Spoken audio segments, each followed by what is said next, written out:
I'm here. I am here. Okay. Hope everyone's doing well. And for the people watching on YouTube or anywhere on the VOD, if you end up liking what you see, feel free to support me on Patreon. Don't have to, though. Anyway, uh, hope you enjoy the stream. Okay, that was my intro before people get here, and I feel super awkward about it because I hate doing intros. But I am going to do some painting. More thumbnailing, kind of like last stream. We did a bunch of thumbnails, and then we picked one. I'll show you what we did at the end, or what we did last stream. We did all these last stream. This is the thumbnail we selected, but these are the other ones we did. Just a little between 5 and 15 minutes, I'd say, a piece. This one maybe took a little longer because it was kind of the one I was working on between the others. So I was like, went from here to here to here to here to here, and I kind of bounced back and forth. But this is that one took the longest. But all of these were pretty quick. And then this one we ended up working on, and it turned into that. And so I was pretty happy with it. Anyway, that's what we did last stream, and that's kind of what we're going to do again today, I think. I don't think I'm going to do any painting from Map Crunch. Oops. That's not the right button. In the stream before that, just as a recap, we occasionally do some painting from like Google Street View type thing. I guess that'll be the, these were the reference images, and then we paint from it and we turn it into something. So like this one turned those. Anyway, I actually really enjoyed doing this, and I wanted to do it again today, but I felt like I've done it too much recently. So we are not going to do that today. So even though it's Monday, it's not going to be a Map Crunch Monday. Okay.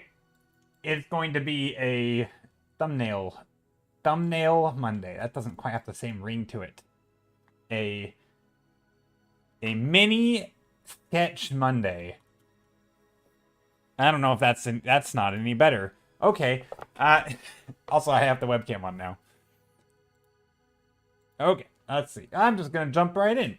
Maybe some. I don't know what colors. Nah, it doesn't matter. Let's just paint. I don't have any preference today. Some days I want to paint more from like top-down scenes. Some days I want to paint bottom-up scenes. Like low perspective. Today I'm just kind of. I don't know what I'll do. Also, you know what? Just because it's fun. Here, let's put that up in the bottom corner. That little thingy. The thingy that shows my button presses. The hardcore gamer thing. Shows all my APMs. Oh, also, I'm on the wrong layer, aren't I? There. No, I just think that thing's fun. And it's actually probably more useful than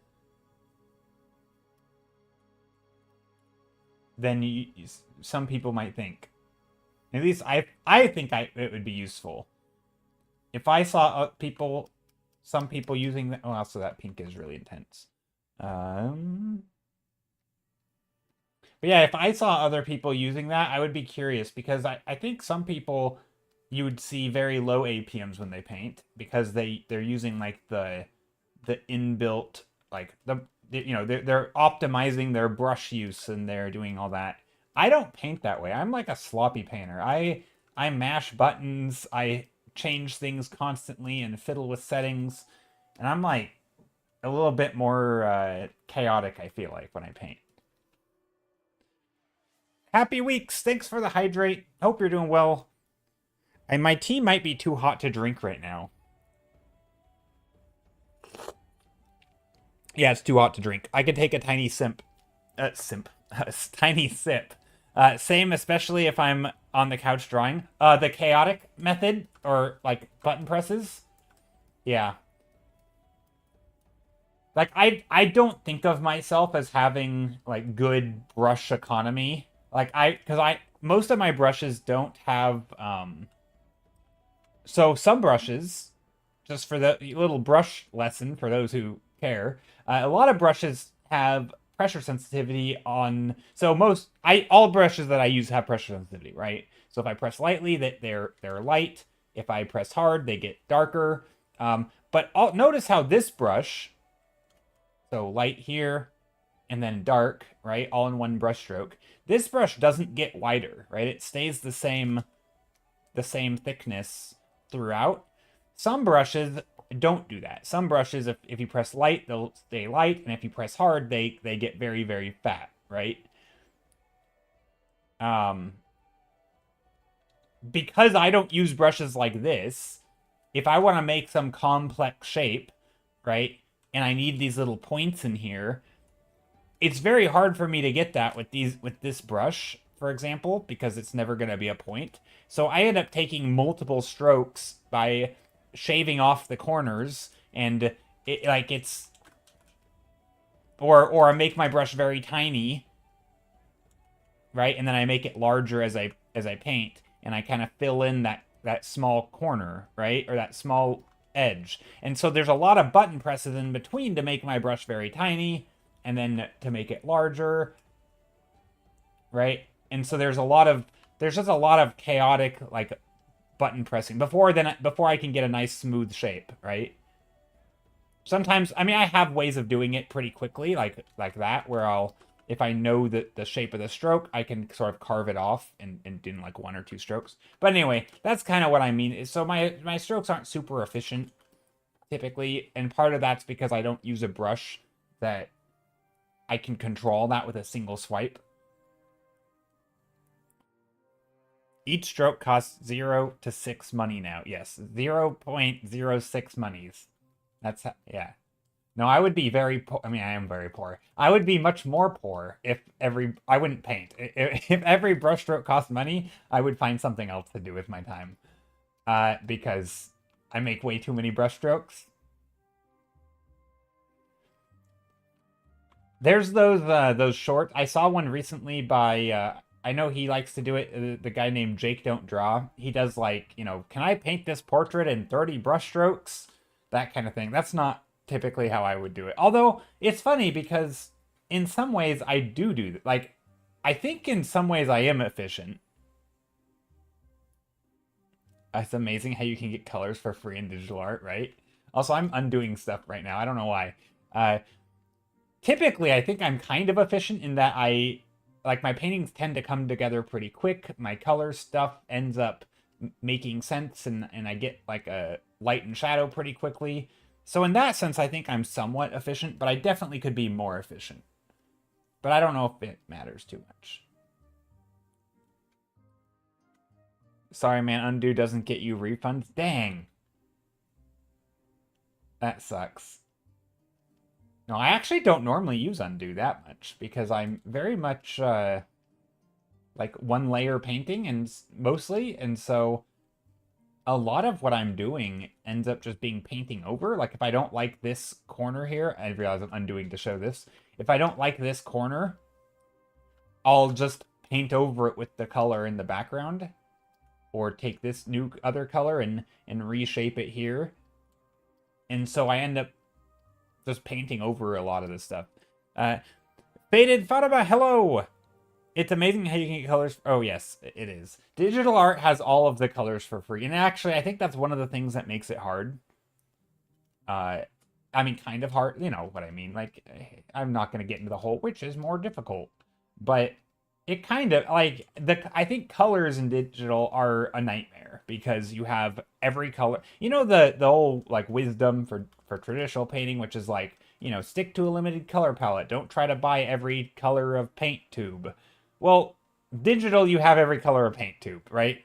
And I think that is a bad thing, kind of. Like, because then you end up like, oh, well, I want to use this color, and it's not going to look good, or maybe it will, and then this color, and it won't look good, or maybe, you know, like, every single pixel is a new color, and you can just get overwhelmed, and it's, I think unless you actually know some color theory, it can get very messy very quick.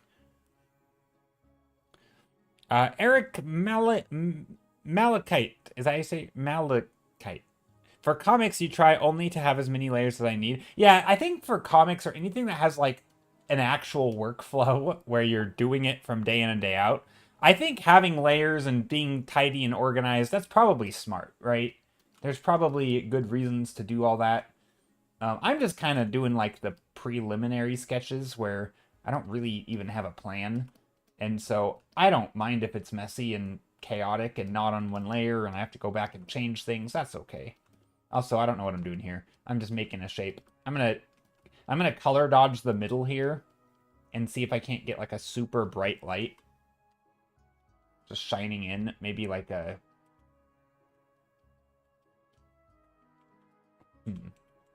little bit of exploration here. I don't know if I like that color, though. That makes it feel like it's natural. I'm just... Hold on, let me undo. Now, as I say that I don't undo a lot, I find myself undoing so much. Maybe we make it like alien green. Just very mysterious. Something like that. I knew Power Digital Digital Painters in art school who swore off layers because they're...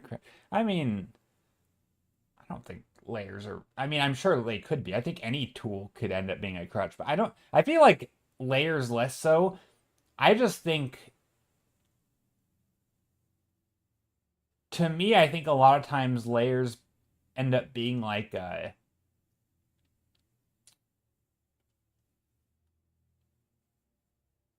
I don't know. I don't really have a thought against... I don't even have a good argument against many layers. I think for me, I just don't like working that way.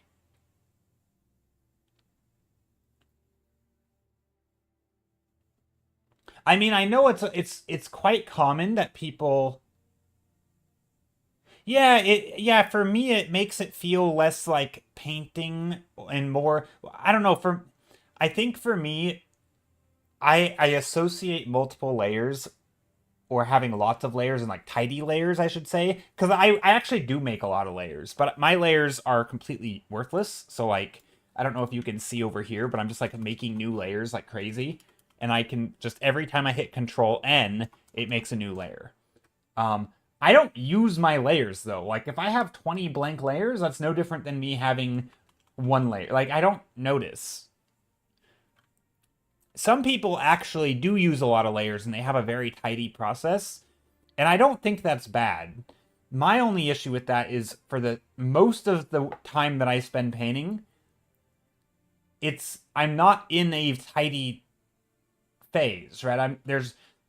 I couldn't possibly make tidy layers because I don't even know what I'm painting yet, right? So it's like, how can I have one layer for the line art when I don't know... I just don't feel like it works. Like, there is like, I could take this painting and say, okay, I want to paint a cave with this green weird light coming in, and then I could make a new layer, and I could start, sketching some line art on top of it, and then once I do my line art, here's my line art. I'm just pretending, but like, here's my line art. This is gonna be a cave. We'll get some stuff over here. Maybe these have some, contours or whatever. Once all this stuff is painted, maybe I want to paint whatever I want to do with the line art, right? Let's say this is my line art. I could then make, maybe turn off this other layer. Let's merge all these just so I can turn it off. And then maybe I could start from here and do like a clean process of recoloring and say, oh, let's get the background to be a certain value. And then I could make a new layer, and then I could add a light, and then I could make a new layer, and I could add some shadows, and I could make a new layer, and I could add some texture. But that doesn't...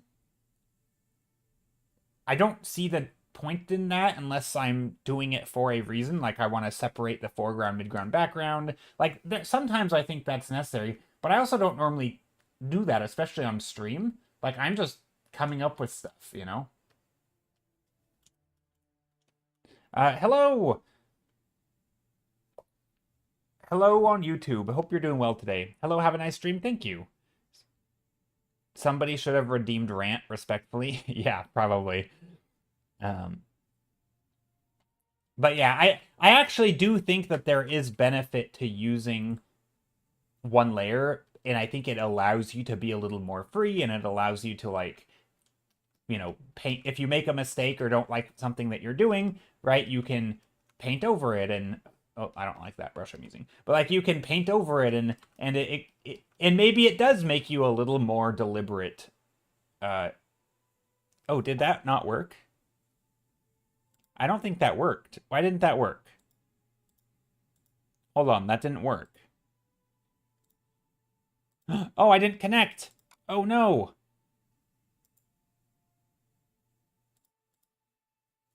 I'm sorry. Let me manually do it.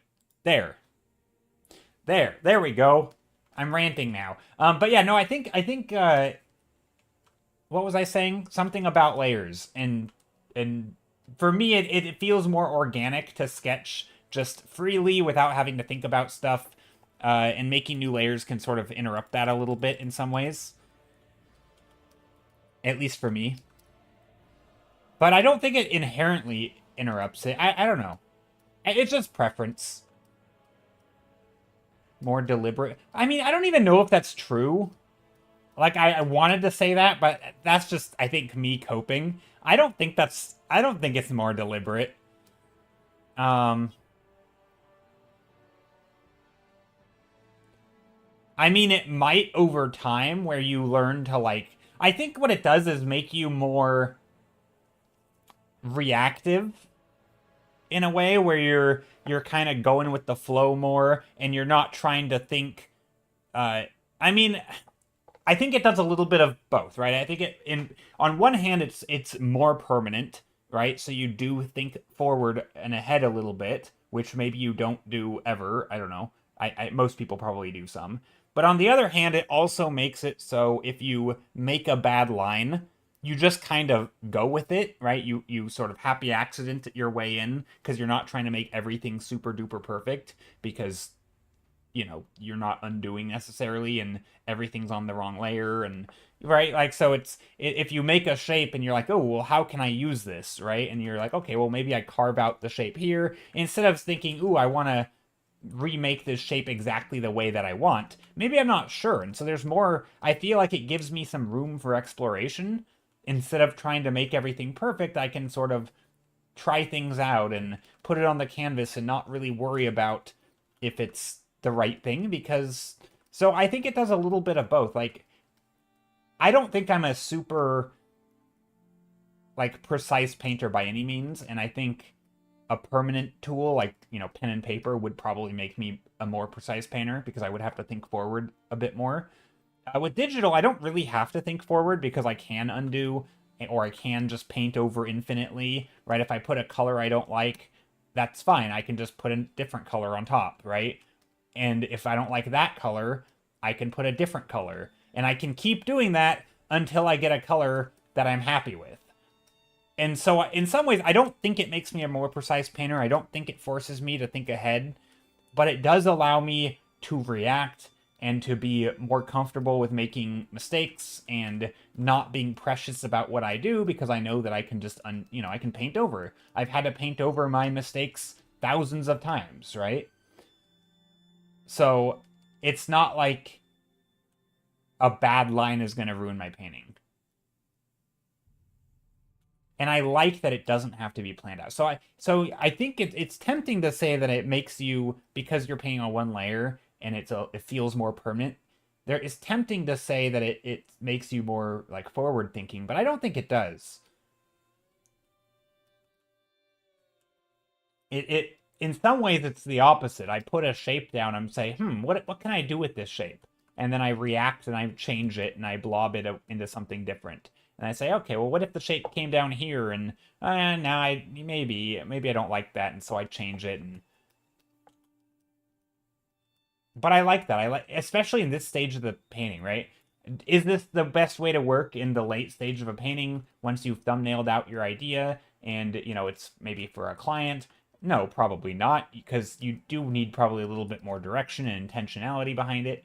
But that's not what the stage is, right? This stage is like the me figuring out what I'm painting stage. And so, yeah, I guess it kind of depends on what I'm doing. If it's more like concept arty and more explorative, then I like to paint this way. But if it's more I mean that's not even true because if it just depends. It depends. It always depends. So, yeah, anyway.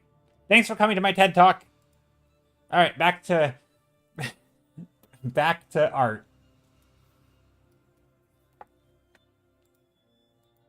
That redeem will be available in 15 minutes. Again, that's what gets me in trouble when doing traditional work, because everything has to be planned out ahead of time, and I love to improvise. True. Yeah. And with traditional, like, you can still improvise, but only so much, right? At some point, the paper just can't take any more paint, right? It can't take any more erasing because you've shredded the paper. You know, there is a limit to how much you can undo in the real world. Sorry for distracting you. No, you didn't distract me at all. It's the good stuff. The good rants, the good chats. Hey, Skittle. Wait, apparently you can redeem rant again? Whoops. Well, I'm ranting again. Look at that. I don't know what this is. It does that. It does what you just did. I didn't realize it was I thought it was 15-minute cooldown, but apparently not.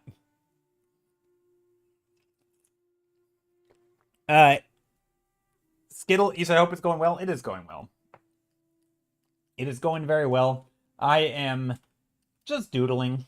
Kind of like last stream. Last stream I was pretty happy with what we came up with. Just some cozy, this is what we did. Like a cozy environment. Very impressionistic, I guess. Big blobby things. You've got to say hi. No worries. Hi, Pixel. Hope you're doing well. Hope you are doing great. Ooh, cozy and pretty. Yeah, I liked it. It was a nice, like, chill. It was like a, I want to say the word fairy, like, very, like, magical forest vibes. It zeroes in on Stiller's ranting. It does, right? I'm so glad that I made that banner. And with the help of chat gave input, I think.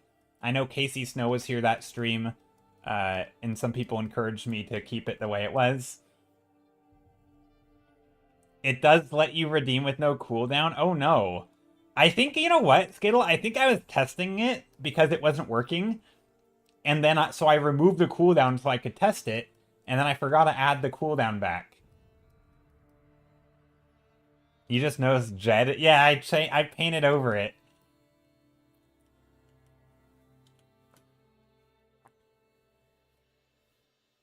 Yeah, I think I was in a testing phase, so I removed the guardrails. And I didn't add them back. Rookie mistake, I know. That's okay.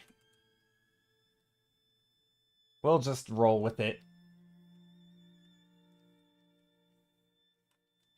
Just adding in some color in here, some not really bounce light. I guess some bounce light from somewhere. Some fill light.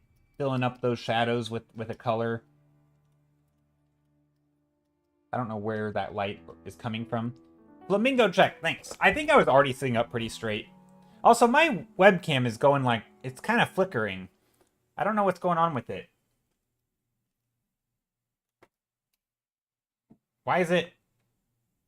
No, it's still doing it. You've been drawing a lot of toxic rivers. Yeah, I wasn't really trying to be it wasn't trying to be a toxic river. It was just me making shapes with bright dots in it. Let's make more bright dots.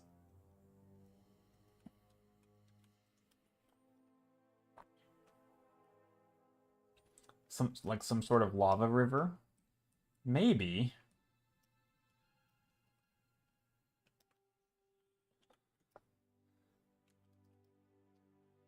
I'm not sure.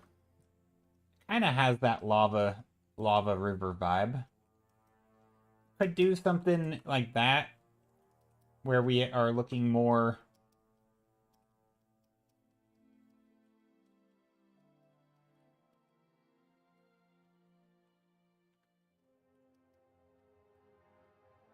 I don't know. I'm not sure what I'm doing. I'm just having fun. I'm playing around with shapes. I'm trying not to be too precious with it. Maybe I'll add in some additional colors. The thing I like to do here, and I guess I could do this by iterating, so I might iterate and then delete one later. So sometimes I like sort of copy pasting, and then I take one of these and I just keep painting on it, but with like a different color.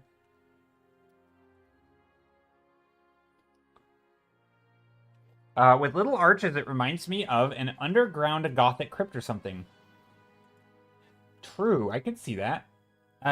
Ultimate Sharky says, "What's up, my dude? How's it going, Ultimate Sharky?" Oh, Ultimate Sharky, I didn't answer your you messaged me. I don't like messaging people who message me. I like leaving them on red. No, I didn't do it intentionally, but I I saw it late and then I didn't respond. I was going to, but you asked me about my canvas size. These questions are best asked on stream. Uh, so yeah, generally, if you have a question regarding stream or anything, it's best just to ask it on stream, because then I can answer it for everybody and not just one person at a time. But yeah, my canvas size. You asked about my canvas size. This canvas right now is 3,000 pixels by 1,800 pixels.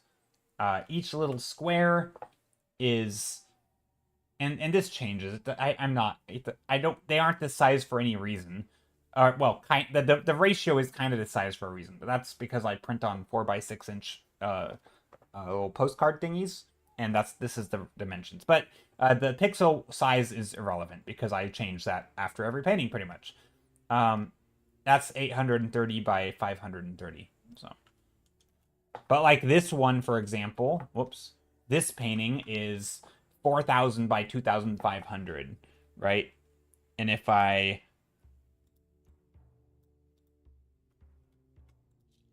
go into a different file, say this one is 2,500 by 1,335, right? So this is a different size than the other one, right? This is a different size than this one.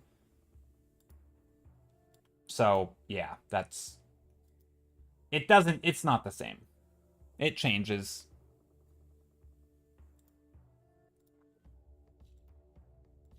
Is that a key press app? It is a key press app. Hey, Chrissy Carson, what's the ramble of the day? The ramble of the day. We were talking about layers and different ways of working and why or why not I may or may not like or enjoy certain ways of working. This kind of looks like a tree, like a magical tree. But yeah, we were talking about like having different workflows and different layers, and how I think for the early messy stage where you're unsure of what you're gonna paint, to me it just doesn't matter a lot to have organized and tidy layers, and it feels like a little bit of a hindrance. I don't think it necessarily is for people who are comfortable with it, but I think ultimately it comes down to what you're comfortable with, and when you're working in a very fluid way and just exploration, allowing yourself to be a bit more messy and make mistakes and reactive and react to the things that you do, it can be useful. And so I like the way that I work for this stuff. I do think if I was going to do like more, layered painting with having, foreground, midground, background separated, like for animation backgrounds maybe, it would make a lot of sense to work slightly different once I start actually painting.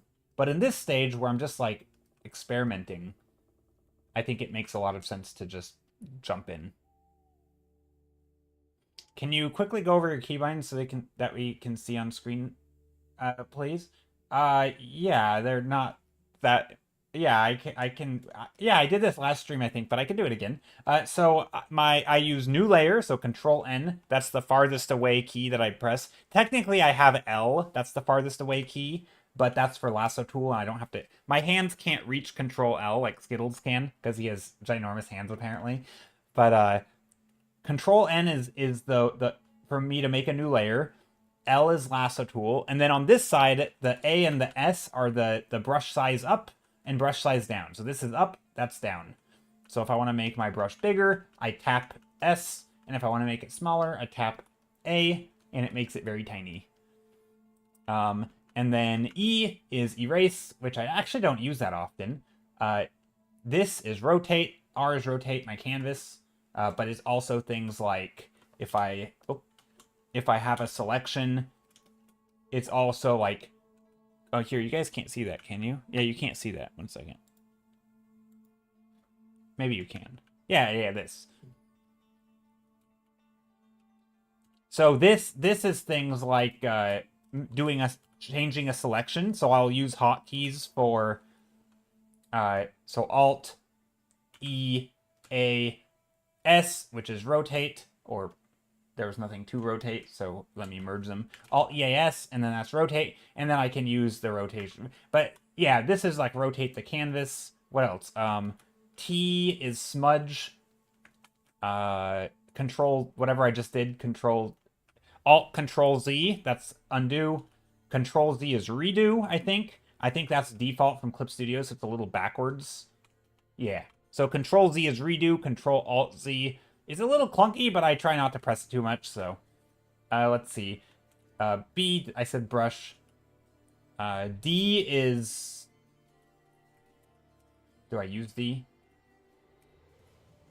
D is a selection tool, but it's not a selection tool. I don't know what D does, actually. Control D is deselect, so if I make a layer and hit Control D, it unselects it.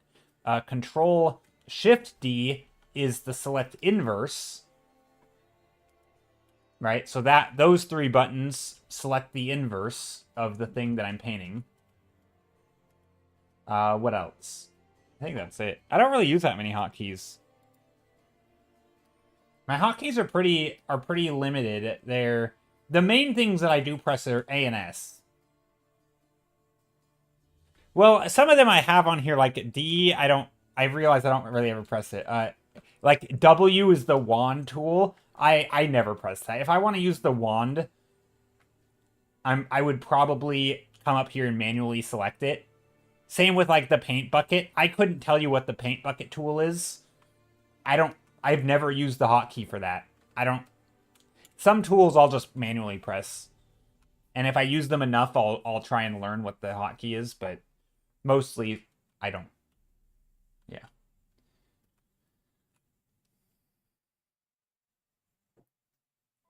That was funny. Almost as funny as the tricycle moment the other day. I don't remember what the tricycle moment was. The tricycle and we were doing map crunch and there's a random tricycle. Yeah. I never use the bucket tool, says Skittle. I use the gradient tool instead, actually. Oh, so you like make a selection and then you gradient the tool in? That makes sense. So if you wanted to make this selection, you would do something like this, and then you would drag and drop the gradient of the color that you want. So if you want like a sky...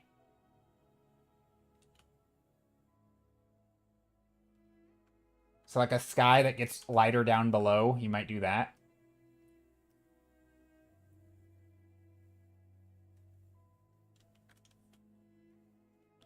What do you use for color picker? I use Alt. Alt. Do I ever use the mouse or it's just the pen? Anytime I go over here and I'm typing in chat or something, if I do something like that, I use my mouse to move it over there. So, like, if I'm on this screen, my other screen, like where this is, over here, I'm using my mouse. And then if I go back to this screen, I'm using my stylus. My stylus is only connected to my right monitor. So, like, the monitor on my right is which I paint over here. And then on my other screen... So, I use my mouse over here and my pen over here. Technically, sometimes I'll use my mouse over here, but that's just... I wouldn't paint with my mouse. That's too clunky for me. If I'm painting, I'm almost certainly using my stylus. There are times where I'll come up here and navigate with the mouse, because the mouse is right next to my hand, so I could just grab it and move it, and then back to painting. So yeah, my hotkeys aren't that important. The only reason I put the hotkey thing up there is just to give some people an idea of, like, I don't know, it might let people understand a little bit of like what my brush is doing and what my hands are doing, because I'm not using a lot of fancy brushes that have like crazy size adjustment and stuff. I'm pretty much doing that all manually. So I don't know what I'm painting here. Or like when I flip, oh, Control F I use a lot. That's flipping. Space bar is panning. Z, if you see me hit Z, that's because I'm going to zoom. So if I'm on brush and I want to zoom, I have to hit Z first, and then I can zoom. And then if I want to pan, I can pan, and then Z back to zoom.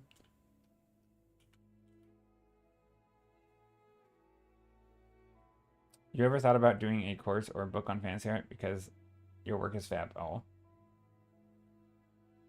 It's very cool art DJ of me. Art DJ. I have a little mixer board over here uh for reasons. No. That's funny. Art DJ. Spinning up those colors or something. Okay, what am I doing? I'm gonna make a new thumbnail. Just slap some colors down. It is a little bit of freestyling. Zoom in and out. Yeah. I am sort of freestyling, I guess, with art. Like I'm making things up on the fly. It's just very improv-y, kinda. It's a little bit like a freestyle with my painting. You know, unplanned, unscripted. It's funny. But no, I've thought about making like a book with my art in it, like thumbnails and maybe a little bit of process, maybe a little bit of finished work. I don't know. I haven't really.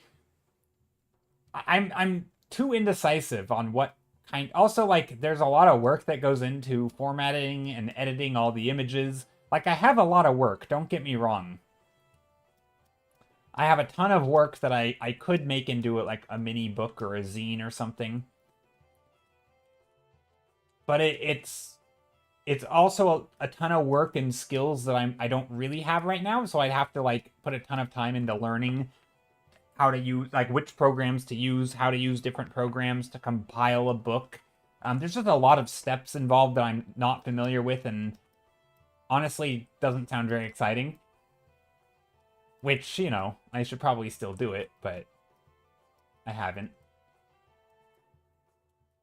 And the big thing is I'm just too undecided. I don't know, like, there's so many directions I could take a book, right? I could do a book on thumbnailing specifically, with just like a bunch of 5-minute sketches. Or I could do a book with like, based on the timeline of my art, like from the early days to now, and sort of have a chronological order. I could do more process and educational, where I have like go through different stages of the process from idea exploration with thumbnails to more refined stuff. Like, there's so many ways you could format a book and what you could do with it that I don't know. You could do any of them, right? And I don't know. I don't know. Also, what do I want to do here? I don't know. Let's make some big shapes.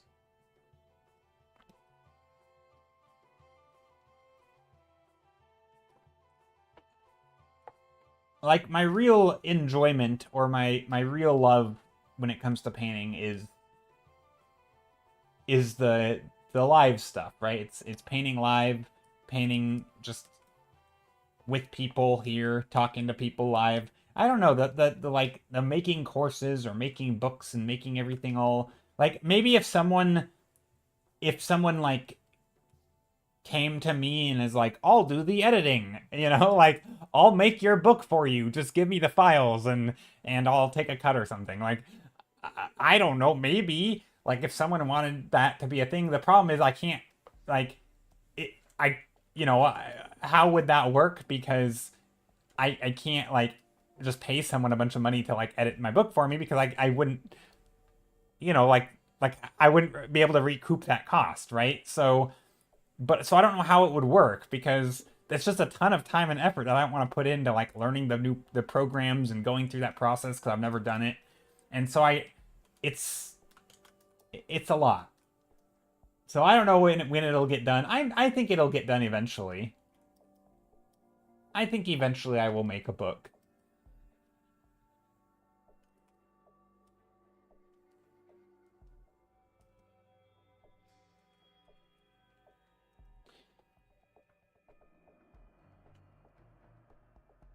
I'm kind of just playing with black and white right now. I'm not really trying to do anything fancy. Just sketching with some simple values.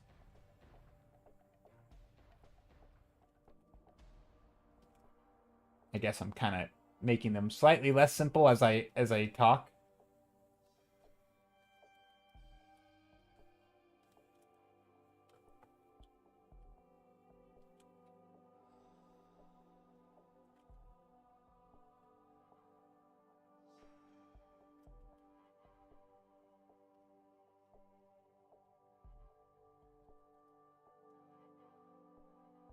Little bit of a ledge here. And then this ledge, I don't know what's going on here.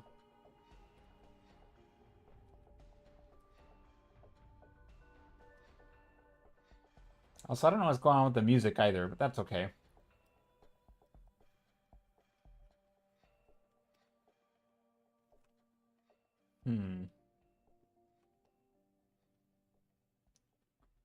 Kind of like that. Do you always pre-color your whole artboard too? Any reason? Oh, like this background with its being blue or purple or something? No, not really a reason. I guess I mean there kind of is like there's like coping. There's like reasons I make up that I don't know if they really have any effect, but I kind of feel like they do. Sometimes, so these two are the same because I use the same canvas. But sometimes if I go back to like older stuff, you know, just like click a random thing. Like this one's purple, for example. The reason I like to do this is because a lot of times I'm painting by like color and association. So if I start with like, I don't know, pink, or if I start with green, for example, I might think, oh, this looks like a tree, right? And if I start with a blue, you know, blue background, I might think, oh, that kind of looks like sky. And so the green, the blue sky and the green tree, that kind of looks like trees or maybe a hill, right? And so it's easy for me to make those associations. But if I do something like a purple background or a pink background, now when I put the green on, it's much harder for me to be like, oh, that's a tree, right? Because there's pink in here, and pink doesn't really make sense because pink sky, like what is that? And so it forces, and also it has that color poke through, and so it kind of forces me into areas and painting things that maybe I wouldn't have painted, or trying to, you know, thinking like this, where I see red, and instead of thinking, oh, this is something that's red, like, what if this were a castle? Like, castles can be red. Or, oh, this is pink, what if the pink shapes are the trees? Right? So it kind of, it's a way to get out of making the color associations too obvious. It kind of forces me to, like, stretch a little bit and play around. Maybe I want, you know, bright purple landscapes and stuff, and like I don't know, I find that putting different colors on my canvas can help me find little patterns and colors that are a little bit different than what I would normally stumble into, right? It's very easy to get locked into like, I need a sky, and then you reach for blue, or I need grass and you reach for like a yellow green, right? When you're painting with like on a different colored background, it changes that. And so sometimes I like to just mix it up. This time I'm painting with a blue background, so again, it could just be a sky, but it doesn't, I don't know. It doesn't really probably do much. At some point, I think if I want to put a color on the canvas, I'll just color the canvas at the start. Like I might just say, oh, I want to paint with red, and then I'll put red on the canvas and then start from there. So it doesn't necessarily change anything. But even then, right, this might like have some of that blue poke through, and then I get this different color. I get some gradients in there. I guess another thing is it's also like a medium value, right? It's not pure white. And so that's probably the biggest reason, is that having pure white on the canvas makes it hard because you can only make shapes that are darker than it. And so having something of medium value is nice, because then I can add some darker colors, I can add some lighter colors. So in that sense, the color doesn't matter, it's more about the value. So it's a little bit of both, right? I think it does both things. this definitely lets me make brighter colors on the canvas, right? And that's important, I think, if you're painting in black and, or yeah, if you're painting it with like light and shadow, you want to be able to also paint the light, right? If you want to have a big light shape that comes across the canvas, it's nice to be able to paint a brighter value rather than having to darken everything first. And of course, I still have to do that, right? Sometimes if I want to put like a light shape right here, I can't just paint a light shape. I need to first darken this so that the light shape can be red against the background, right? So that's another reason. But I think, honestly, that the reason it's colored and not just gray is because I like those color associations. I like having that color mix and do things unexpectedly, and it's just more fun. But really, it's just, you know, I might switch it up next stream or the stream after. Like, I change it a lot. I think some of it's just because I'm doing it a lot, and it's nice to mix it up.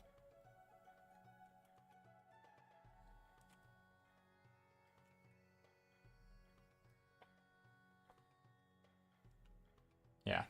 Most of the stuff I do is not like, you know, I don't really do it because I think it's the best way of doing it. I do it because maybe I've gotten tired of doing it another way because I've done it that way so long. So I'm like, oh, I just need something fresh. And so I change it up a bit. And then maybe the next day I'll change it up again. Right? So it's... I think it can be easy to look at something like that or how one person works. Oh, hey, Faye Helmet. Did you just raid? Hello, Faye Helmet. Wait, are we getting raided or is this just Faye Helmet spamming? I can't actually tell because no alerts happened. Hi, Faye Helmet. Hope you're doing well.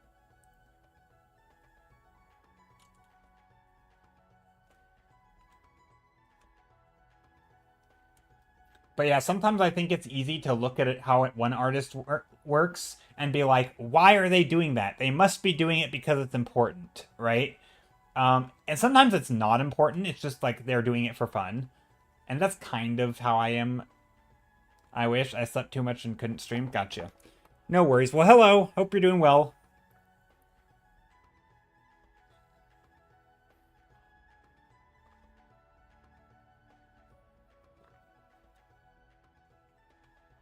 I think if you saw me doing a certain thing in like the late stages of a painting, there would be much more likelihood that there's a reason and intent behind it. Whereas what I'm doing now, there's less of a reason and intent behind the stuff. And it's more because I'm just in an exploration mood or stage. If that makes sense. And I think when I'm exploring stuff, I'm doing things to add chaos, right? I'm changing stuff, I'm slapping in overlay modes, random colors. You know, I might be in the middle of my painting and add in like random colors in here into the shadow, and like, well, why am I doing that? Well, I don't know yet. I'm doing it because I want to change up the colors a bit. Do you by any chance date your VODs? I do. So on YouTube, I have all of my VODs. Let's go to YouTube. Let me give you a YouTube tour. Just kidding. Well, not really, just kidding.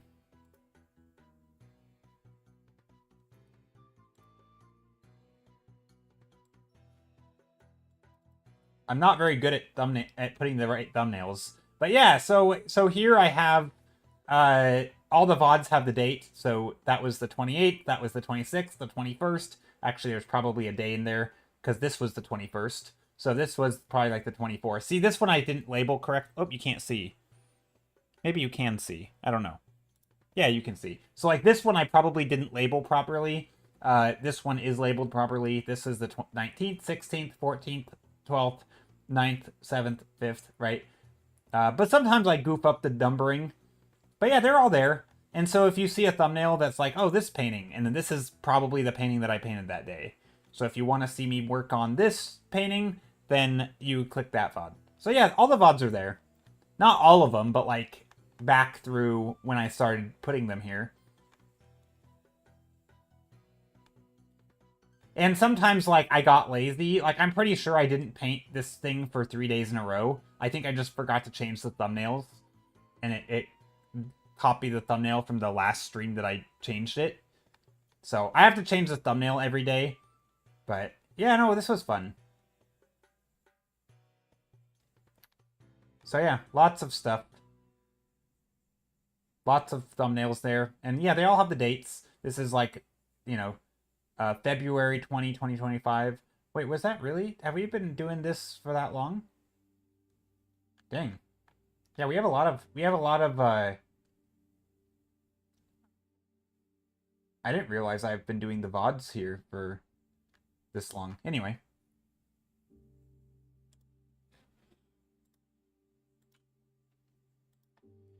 Little Leo, hello! Patmar, hello! YouTube peoples are saying hello.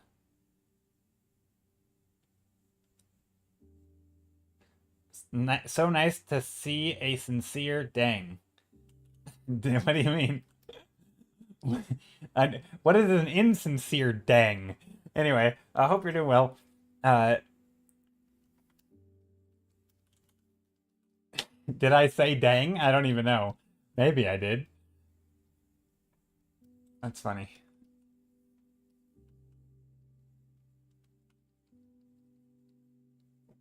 Alright. So yeah. I'm just making shapes and painting. Not quite sure what I want to do here.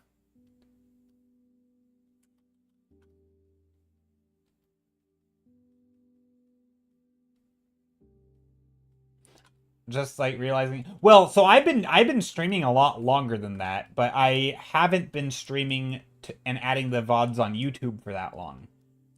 Or at least I didn't think it was very long, but apparently it's been over a year. But yeah, no, I've been streaming for a long time. But yeah, the addition of me streaming also to YouTube is fairly recently. And I'm doing that specifically for the VODs. And because, you know, there's some people popping in on YouTube, and that's always cool too. So thanks for being here, guys. But the main thing is the VODs. The VODs are... Twitch's VOD system is clunky and annoying, and you had to keep manually uploading them, and then they disappear after a couple weeks, and then you have to keep doing things manually, and it just not fun.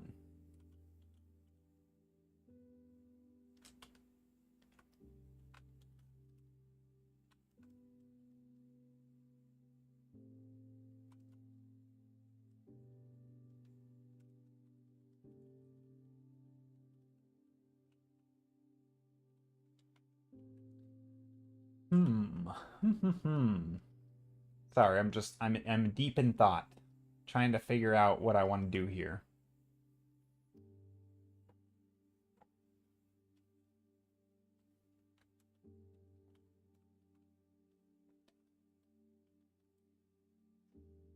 And I don't know what I want to do here. I don't know if I like any of this. It's great to paint along with your VODs. It's helping me improve. That's good. If you're trying to, when you say paint along, sorry, I don't mean to pry. I am curious though. Are you trying to paint the same thing I'm painting? Because I don't know if that's a good way to do it. And I'm saying this because I don't even know what I'm painting. And so you're never going to understand my choices, probably.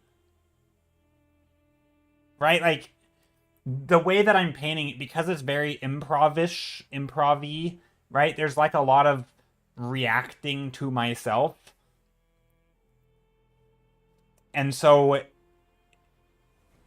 it's not like I have a goal in mind and then every choice I make is to get to that goal, right? And sometimes it is like that, right? Like if I'm doing a plein air painting, like or virtual plein air painting, like those things I did a couple days ago. So like if I'm doing these, right? If I'm painting these, I think it would make more sense to try and like paint along. But if you're watching me make things up, it may not be super helpful for you to try to paint what I'm painting because I don't know what I'm painting, right? And so the process is much more chaotic. It's if I come up with an idea randomly and it feels like I don't know why I came up with it, I might just go with it. And it's hard, like, because painting is so much about the decision making, right? Um, and so I feel like the thing that you're gonna like if you're trying to paint along with me, I would I would imagine you're trying to like learn maybe how I think about certain things and how I make decisions. But that's not always going to work when I'm just making it up because I don't necessarily even know why I'm making a choice. Like it's, sometimes it's just based on like a shape I find appealing and like you're never going to be able to emulate that really. If that makes sense. Like you might be able to look at a finished piece of mine and be like, "Oh, I'm going to emulate his style," and that's fine. But in the moment it's going to be very hard. I don't know if that makes any sense at all. Hey, Ronald! It's Ronald.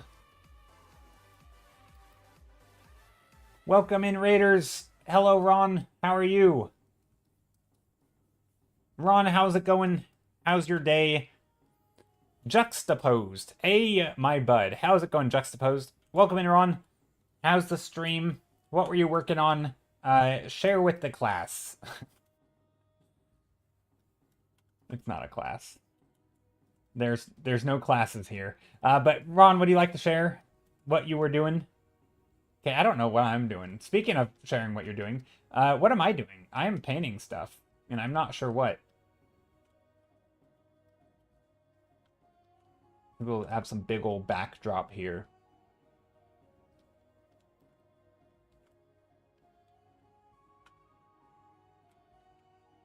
You're making a jug. A jug? Maybe. I don't think so. I'm just making shapes, man.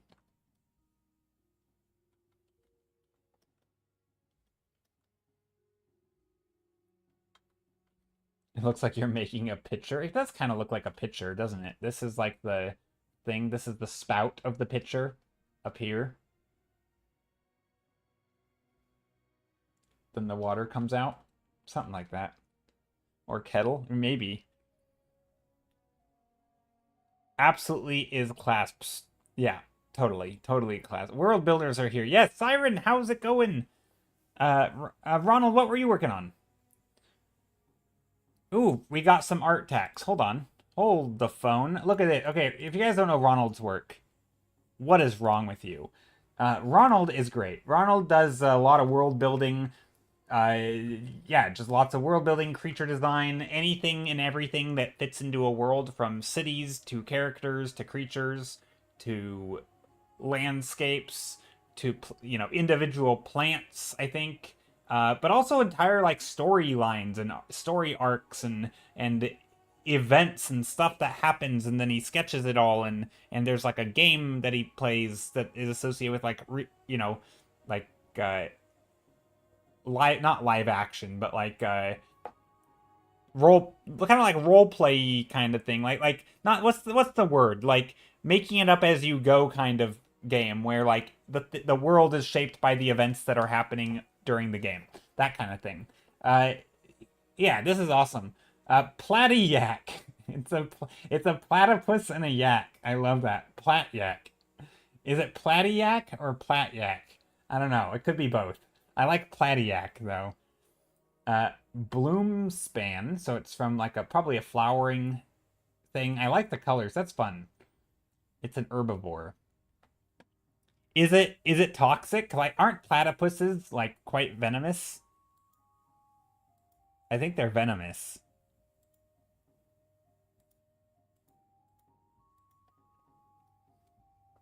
So now I'm thinking this might be venomous. You don't want to mess with this. Or maybe you do. I don't know. Don't eat them? Wait, are they only like are they poisonous if you eat them? Is that how it works? I don't know anything about platypuses, but I'm pretty sure that can't they like bite you or something? And aren't they venomous? I think they have like a poison of some or a toxin of some sort or venom. I don't know what the difference is, to be honest.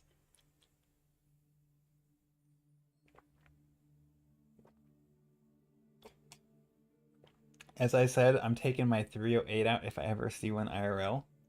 I don't know what a 308 is. I assume it's a type of gun, but I don't know guns. Even though I'm in the US, I don't know anything about guns, believe it or not. We have determined that Platiac is a gentle creature with no natural fear of humanoids. Gotcha.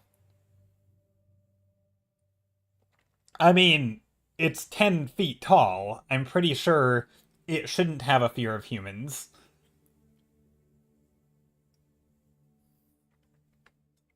This thing looks like it could just sit on a human and it would kill it. Like it doesn't. Yeah. I can't imagine having a natural fear when you're that much of a beast. Okay. But I just want to do some stuff with the shapes here. I'm just playing around, trying to find some shapes to work with. I think what I want to do is make like lots of little... Now I'm really making this look like a picture.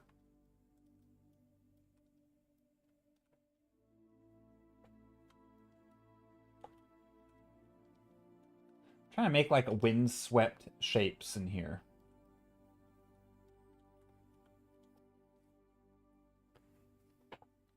Here's some art tags of my own, says Error Macro. Ooh, let's take a look. Oh, this is fun. I like the design here. Look at all those details. Whoops, I zoomed way in. Look at all the details in the patterns and stuff. This is cool. Also, it's traditional. That's neat.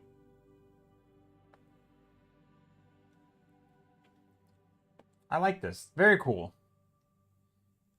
Is it true that Tolkien was obsessed with drawing worms with beards? I don't know. Maybe. It's a random Tolkien fact? I don't know. It's possible. That's funny. I'd like to think that's true, because I hadn't ever thought about worms with beards until right now. So, yeah, let's go with that. Totally true Tolkien facts. To your knowledge, he drew quite... Maybe it was like a fantasy creature that he was trying to like workshop and he never quite got them where he wanted. I think you may have him confused with Pendleton Ward. I don't know who that is. Man, you guys don't know way more history about this stuff in these people than I do. All these names, I mean, I know who Tolkien is, but the other guy sounds... I've never heard of him before.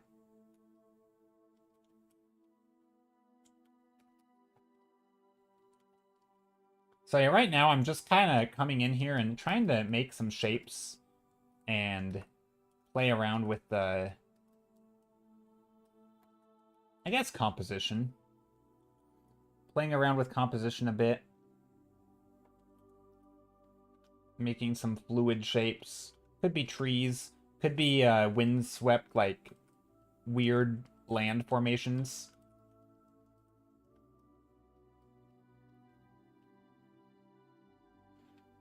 Aramacro said, the idea is to do my normal pieces to showcase what someone looks like, and then those will be more artistic representations to show personality and purpose. Oh, I like that.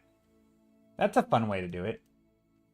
I think, I mean, that's kind of like, I think a lot of concept artists work this way. Maybe not a lot, but I think quite a few. Like, you might do kind of like what I'm doing here, like a mood sketch, kind of. But then, if you actually want to show design, you'll have to do, like, you know, call outs, and you'll show the designs of the things. Like, let's show the design of this tree, because this isn't showing that, right? This is more showing mood and the like the environment as a whole, and it's giving you a vibe, but it's not showing you details of like what do the random flowers that might be, you know, that I might randomly plop in here, like what do they look like? Well, I don't know, because I haven't painted them in detail, right? There are no details. And so sometimes I think doing some more crisp paintings that show design, and then more like mood and vibey sketches is a good way to do it. That way they supplement each other, or they complement each other.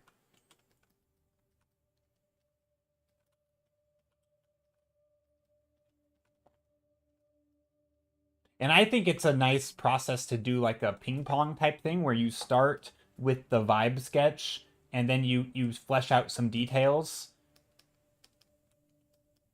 This is vibes. Hold on. Let me erase this and go vibes.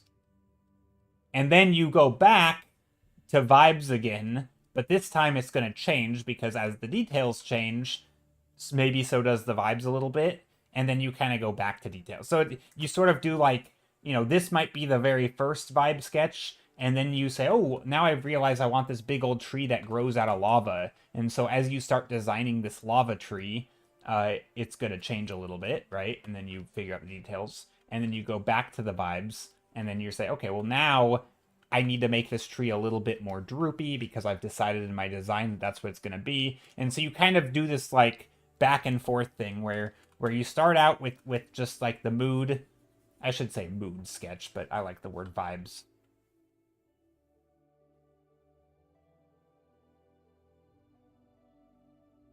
Let's make a vibes encounter. We could, our vibes counter. Yeah, we could.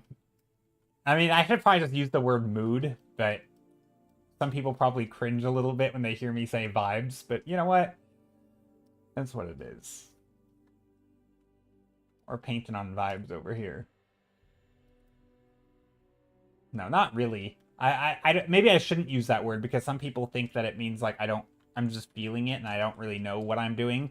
And that's not really true because like if I have a choice that I want to make, like, oh, I want to make this thing feel smaller, or I want to change the scale, or I want to paint something specific, I know why I'm doing what I'm doing, but a lot of times the direction is a little unknown. But like when I do make a choice, it's typically for a reason. And it might be a reason like, oh, I want to add form under this shape, and so I add a darker, you know, a darker shadow. And oh, I'm going to add some form on top, and so I'm going to add a lighter top part.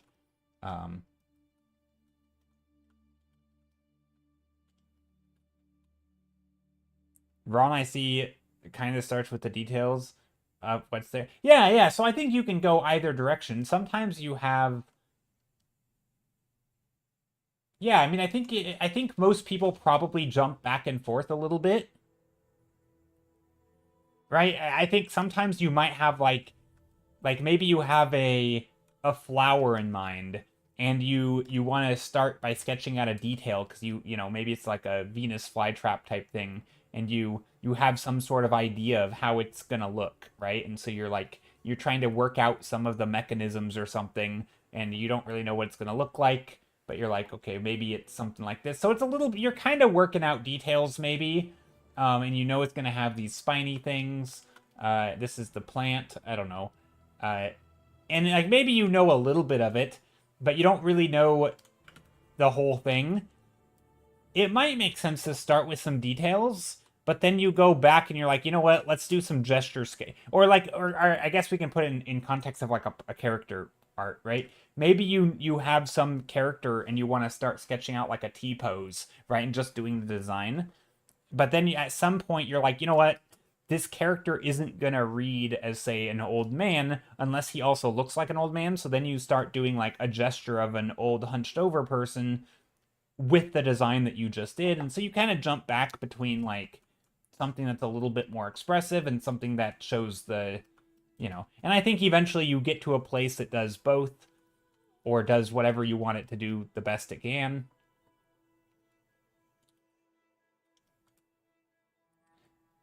Nekohimi, hello! Error Macro says, I treat my art like carving a little wooden figure. I start with a rough gestural shape to nail down basic body mechanics and proportions, then continue to refine it with more and more minute. Yeah, so that's how I like to work too. With one caveat. Is I don't always start knowing what it's going to be, so it's hard for me to start with a gesture when I don't even know what gesture I want to start with. And so sometimes that's kind of what these early paintings are. And then at this point, I might say, this is my painting, and then I can like start over with the gesture and go down that process. But I'm kind of, in some ways, I'm working before that process that Error Macro just described. Like, I'm not even there yet. Like, maybe now I'm here, because now I have some gestural shapes. Like, I'm pretty confident that in this painting, whatever it is, we have these, like, fluid things. So I kind of know some gestural stuff. So I am able to chisel away at shapes, but I don't always even know what shapes I want. And so it's a little hard to like have it any direction. I don't know what I'm doing right now, by the way.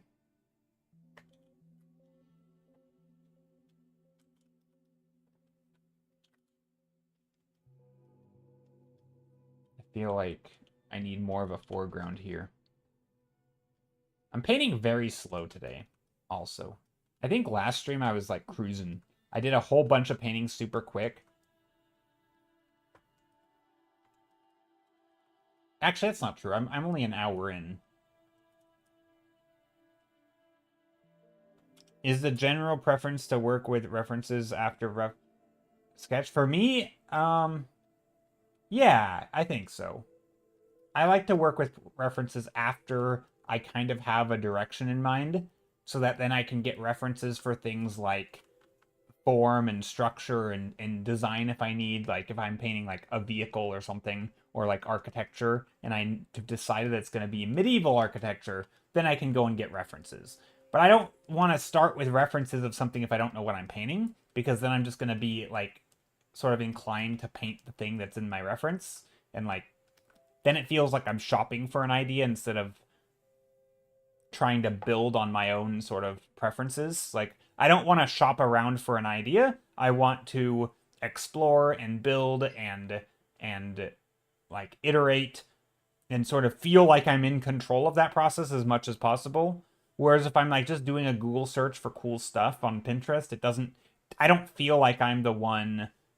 Like sometimes though, like for example, if you know you're going to do paintings of a scene from medieval times, looking up stuff from medieval times might be a good way to like, educate yourself on the things that existed that you could paint, right? And so it kind of depends on what your starting point is, right? If you know that it's a certain subject, like don't hinder yourself by trying to reinvent the wheel, right? Like go out and find references of the thing. But sometimes you just don't know what it is you're designing. Like, I think a lot of concept art is this way, where you just don't know what you're going to end up making. Like, especially if it's more like open-ended sort of blue sky phase where like you don't even know what the visual language or the shapes of the things are going to be, or you don't even know like what the storyline is. You're just trying to like explore cool shapes or interesting stuff that like might be an option. Sometimes that just requires exploration. And so it kind of like in a lot of my paintings, I'm very much in that exploration phase, right? This is almost purely exploration.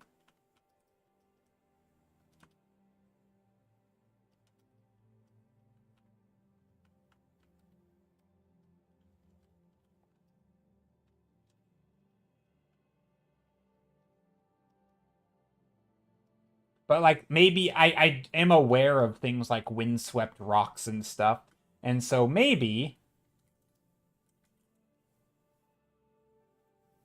I will get some references for that in a bit, right? And then I can work on, I can find some good references for those windswept rocks with like the what was it called? The slot canyons. I think Chrissy Carson mentioned them a couple weeks ago when she was doing her studies. I think it was her doing them. And so maybe, these sort of like swooshy, wind eroded canyons, or they look wind eroded. Maybe they're not. Maybe they're water eroded. But anyway, they're very like, they have all these shapes and these moving gestures and stuff. Like maybe those are some references I get, right? But maybe right now I'm just trying to play with some cool shapes, right? I'm not trying to make it anything in particular. Maybe I get an idea of like, okay, well, there's some sand up here. Maybe there's like a way to get up here, and then there's, I don't know, buildings or something. I don't know. I'm still just playing around. Aroma Echo says, like, when I draw my chibi cars, I start by laying down a ground line. Then the shape of the car itself will start as a little more than a couple of boxes. Yeah. And I mean, I think a lot of times you don't need, like, as long as you know the vague shapes of cars, right? Like kind of the general construction, like they have maybe four wheels and they can be different sizes, different shapes. You know, cars can be squished or long or like, you know, you have a general idea of like the gesture of various cars in your head because you've drawn cars before. Then you can start playing with things I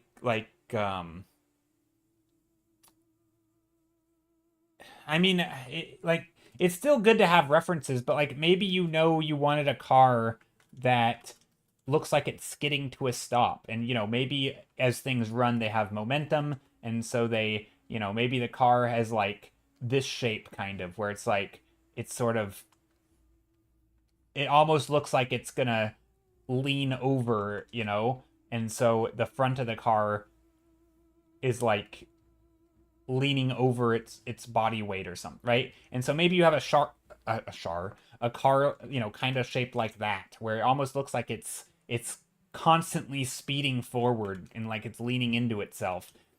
Is this a good car shape? Probably not, but you might be able to get some sort of gesture down before you even find the reference, and then you can go and find references for like various cars or whatever it is that you need. And so I think sometimes there's the sense that you need to start with references, and I don't think that's true. You can start with them, you can get references later. Or you can start with them. It doesn't matter. Probably. I mean, we talked about this a couple streams ago. It was a big hot rant. A hot rant. No, it was a bit, not a heated topic, but maybe a bit of a heated topic. But you know, as pointed out, different artists start different ways. Some people like to start with references, some don't. I personally find that if you start with the thing in front of you, it's very easy to like treat it as like this is now my new goal, kind of like window shopping, and you find the thing you want to paint first rather than decide what you want to paint first and then you go out and get references. So I like to reverse that process because I'm very prone to like being influenced by the thing that's in front of me.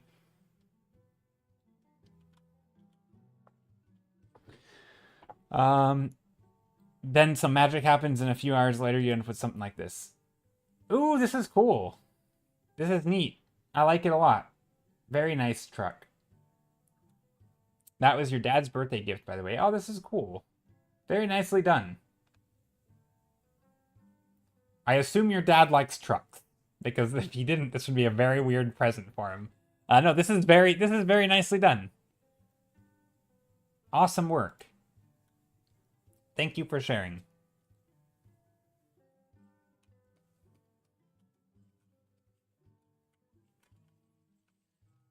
No, actually, I imagine your dad would probably like it either way, because typically when people, you know, like make stuff for other people, it's hard not to be appreciative of them making things for you. At least I find that. So it's like even if you like if someone gifted me a thing that they worked a long time on, I'm pretty sure I would appreciate it and like it regardless of like specifically what it was, you know?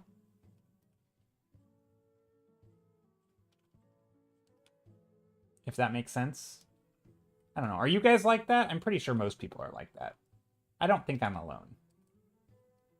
That being said, I have such a hard time making art for people as gifts because I'm always like trying to guess at what they would like. So even though I'm pretty confident they're gonna not hate it anyway, it's still very hard for me to like be comfortable making stuff as gifts for people.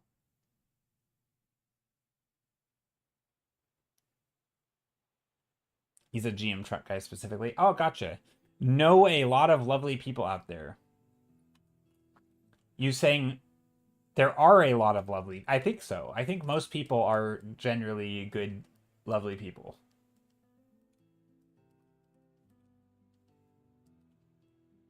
Generally. Obviously, there's a lot of people out there, period. Just a lot of people. So, yes, there are going to be some very unlovely people also, but yeah, I think most people do.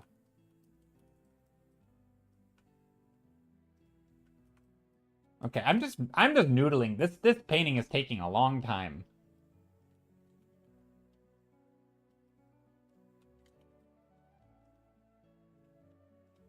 Okay, you know what I'm gonna do? I'm going to make a layer, multiply. Flamingo check, posture check, perfect. I'll sit up straight. Also my shirt's all off-centered. Okay, there we go. So I'm gonna do something here. I am going to add in some dark shadows. Maybe not that dark.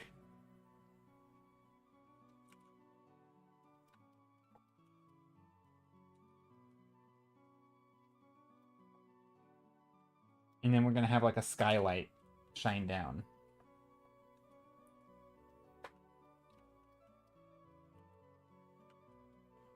Probably shouldn't have done that.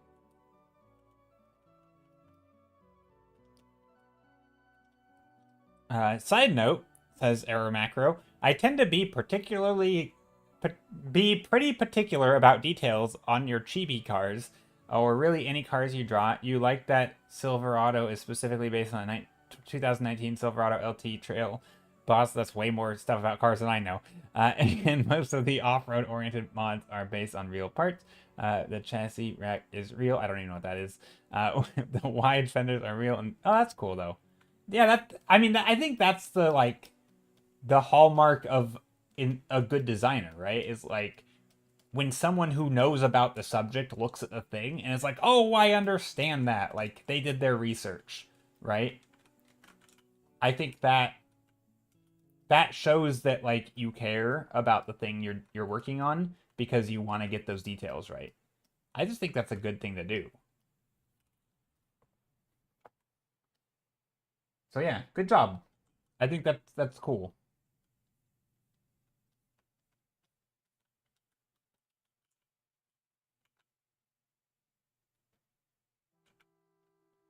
Those gray bars behind the cab are the chassis rack.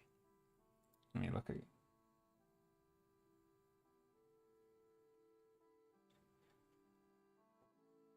Gotcha. Yeah, no, there is a ton of detail in this. I mean, you really put a lot of... Yeah, you put a lot of detail in this. That's impressive. It's very cool.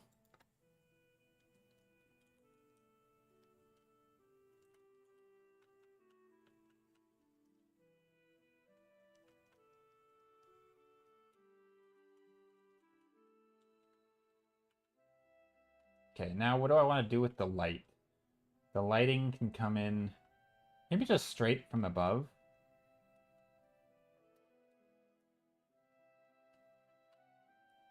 When you darkened your thumbnail moments ago, was that on a new layer? Yes, I used a multiply layer. So yeah, here I use layers because I am just not being too destructive. But then I will never go back. I mean, I might go back if I don't like what I'm doing here. But generally speaking, I won't go back.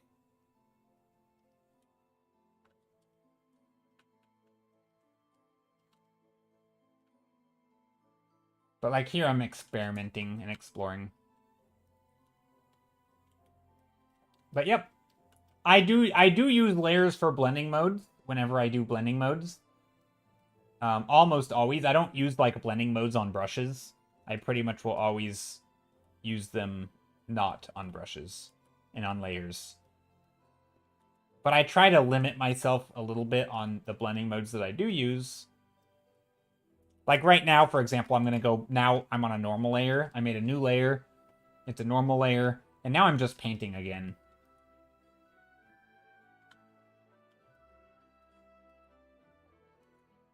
So I'm basically color picking the colors that I already had.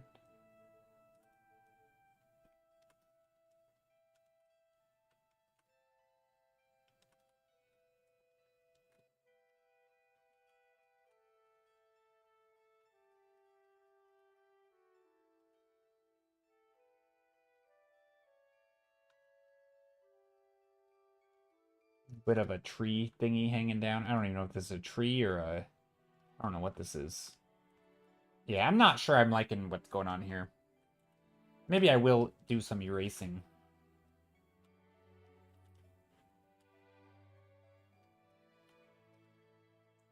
I'm kind of not loving the shapes I'm making here. But that's a lot of what the exploration is, right? Like, if I'm not liking something, I'll allow myself to paint out, you know, shapes and change things and...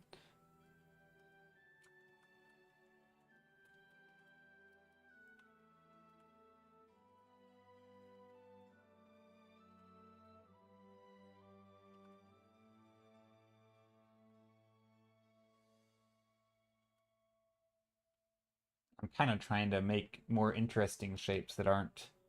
Like this, I don't like this shape. This tree shape, not nice to me.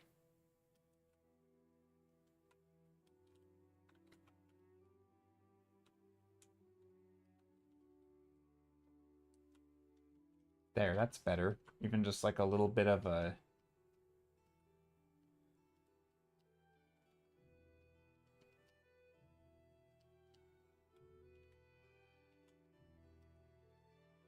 Okay, now I'm gonna do something. I'm gonna take like a...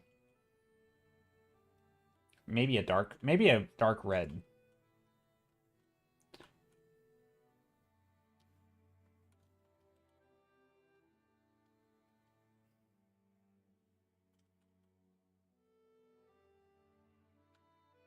And I'm gonna add some contours on this stuff.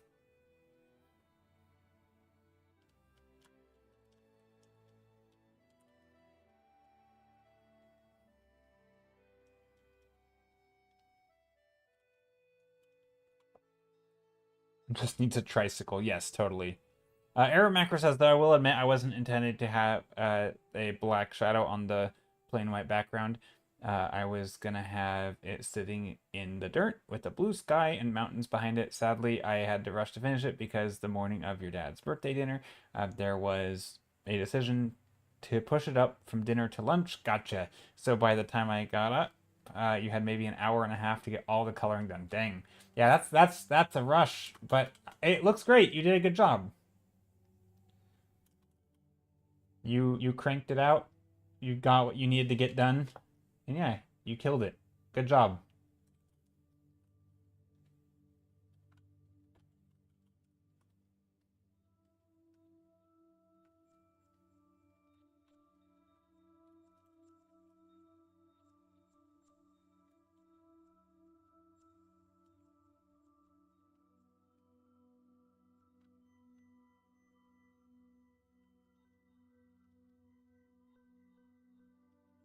Yeah, I'm trying to make some shapes here that are more interesting.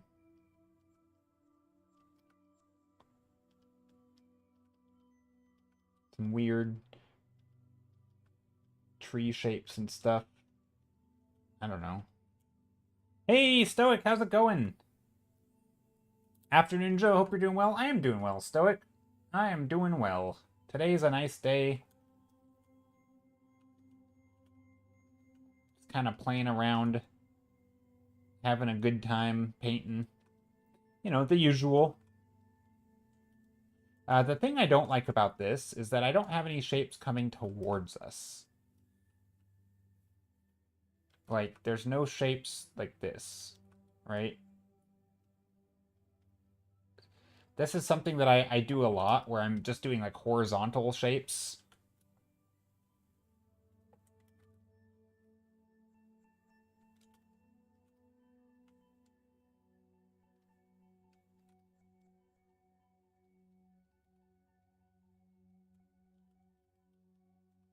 Nope.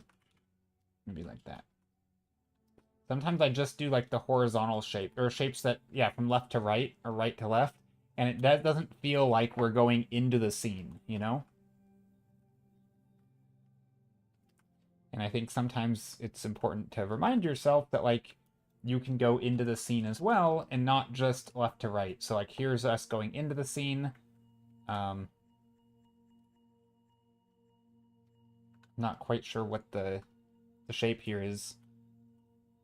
And I think, to me, like a good composition is going to have elements going from, you know, left to right and up to down, but also from you know, foreground to background, which means you're going to have a lot of like diagonals from like the, you know, from here to here, back to here, right? There's going to be, yes, exactly. There's a z-axis, or what, there's all the axes, right? And so this is something that I try to do, is it's basically just adding variety, right? Like instead of having, you know, maybe you have like a, you know, background, midground, foreground. And maybe you have overlaps, right? So this is the foreground, this is the midground, this is the background, right? So you have small object, medium object, big object, right? It's easy to like make sure that you have things at different depths, but also like you don't want them all in the same plane, right? Maybe you want some down here and some back here and some over here, but you also want maybe some relatively higher and, you know, lower, not just higher in the scene, but like not on the same ground plane. But so you want, like, to me, I feel like a good dynamic scene has lots of dimensionality to it. It moves you around the scene, not just from left to right on like a graphical way like this, but also going forward. You know, this would be coming towards you, right, or away from you. Basically, any sort of, the more variety to me, the better, right? Maybe not always, but a lot of times. Like, if, I guess I should say, maybe it's not the more variety the better, but like not forgetting that you can have that type of variety, right? Sometimes it's you get an autopilot, or I get an autopilot. But anyway, the ground is the Y, is the X, and Y in 3D. Gotcha. And Z is up. Gotcha. Okay.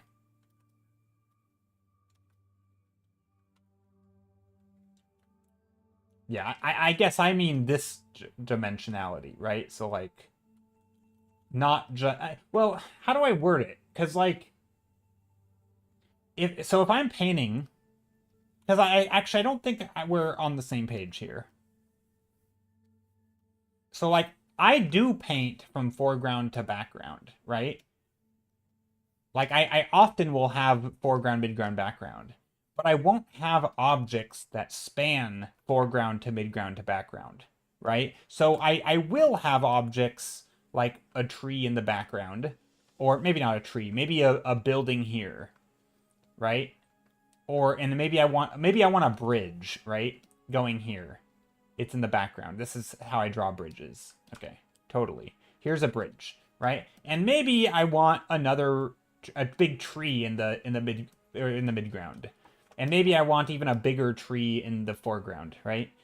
That's great. Whatever. This is fine. Nothing wrong with that. But here's an issue where this tree only exists in this plane. This tree only exists in this plane, right? There's no branches that are going from, like having a road that is, you know, this is why a lot of times I'll add roads, right? Because they can break that ground plane, right? I can bring a physical shape. So, you know, I'm adding dimensionality by making a road come towards us, right? Like, instead of just having these lines that clearly like a paper cutout, now I'm adding that ground plane, right? And having objects that like actually go into the scene, as opposed to just having these sort of two-dimension, you know, again, even if I make these dimensional, right, I add contours to them, it's still not going to give you that feeling that you can like walk into the scene, right? And so sometimes like having a bridge or something that crosses into the scene could be good. And so sometimes, right, like this is my bridge, right? This is the bridge that is leading us into the scene, right? I could have done a little bit of the foreground, I guess, right? I could have put some here. And this is something that I personally struggle with. I oftentimes forget to put that ground plane in, and I just end up having like a paper cutout. So here's my ground plane, I guess.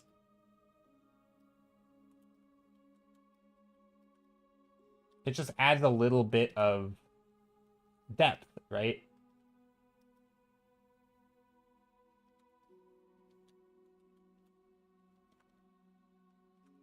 That way we have you know, foreground, midground. Also, I don't know what's happening here. This feels like a mess.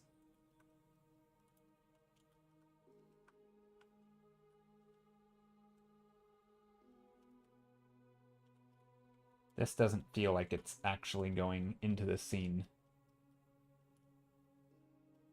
I don't know what's happening here. Yeah, something's funky.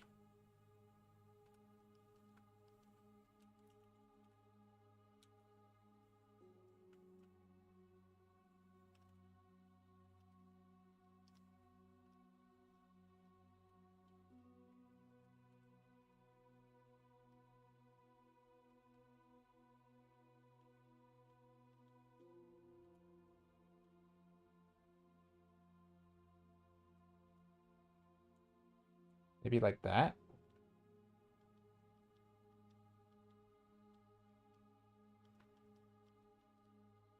Just trying to make some shapes that are kind of fluid, you know?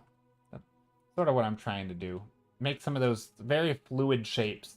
It's a little bit abstract.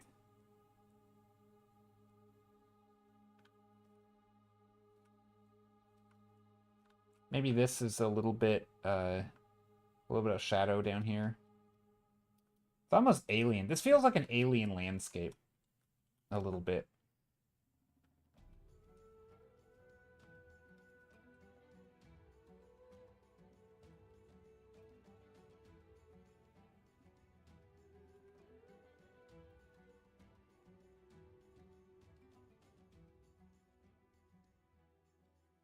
And then this could go maybe like this.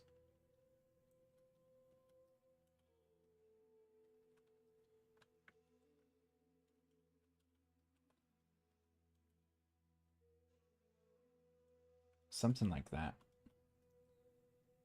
Okay, I've spent way too long on this thumbnail. I spent like 40 minutes. Maybe longer. My goodness. But I do like it. It has a cool shape to it. It's very alien, unrelatable to anyone because it just feels like a big alien planet or something. Maybe we add some people in here to make it slightly less alien. Maybe, or maybe these are literally aliens, and so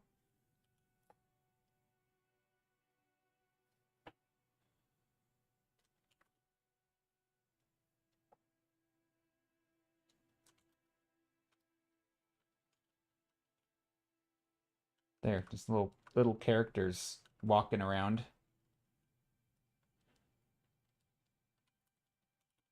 Little tiny characters in here. A bunch of them. There's a whole bunch of people.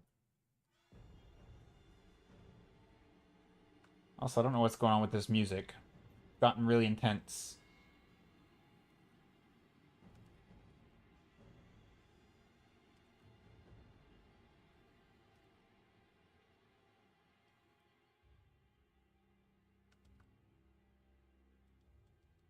There we go. Some little shapes here. I do like these shapes, I will say. Little swooshy, very like fluid shapes, you know? Just trying to make the curves here and the shapes flow. Everything kind of has hopefully a pleasant look to it that's not too jarring.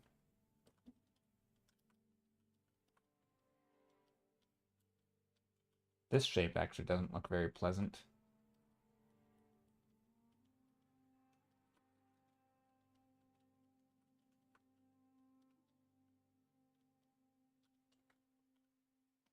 There. Maybe there's a sky up here. Maybe put a blue sky.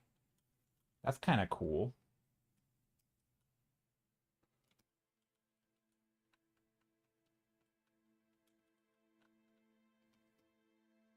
I like that. That's neat. I wasn't expecting that to look good, but now I like it. And now maybe we can put some blue in the shadows. Just a little bit.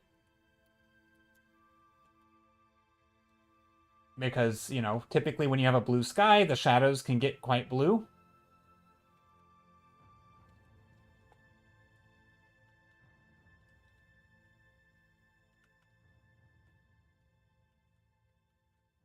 Typically the blue is bluer up top and less blue down below.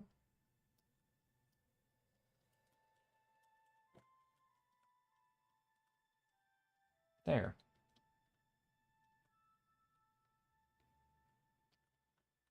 Now, we don't really have a direct light in here. I should probably put some in here, but I think that'll work.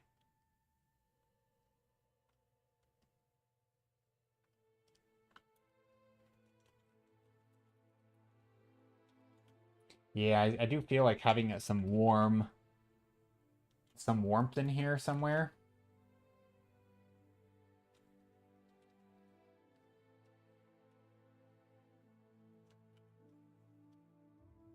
Uh-oh, I'm on the wrong layer.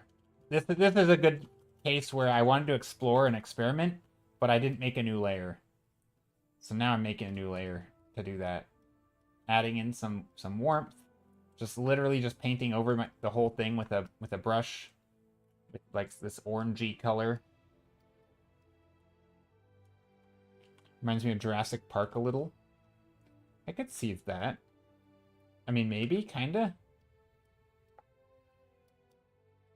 Or like Pandora, the Blue People Avatar movie, on Pandora, where you have like these sort of big shapes and these airy atmosphere where like you could fly through. You could go, you know, you could have like things flying, dragons.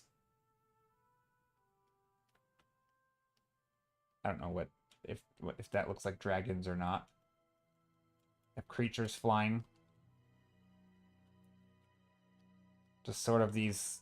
I mean, although in Avatar you wouldn't have the ground plane, right? Like this would all be in the sky.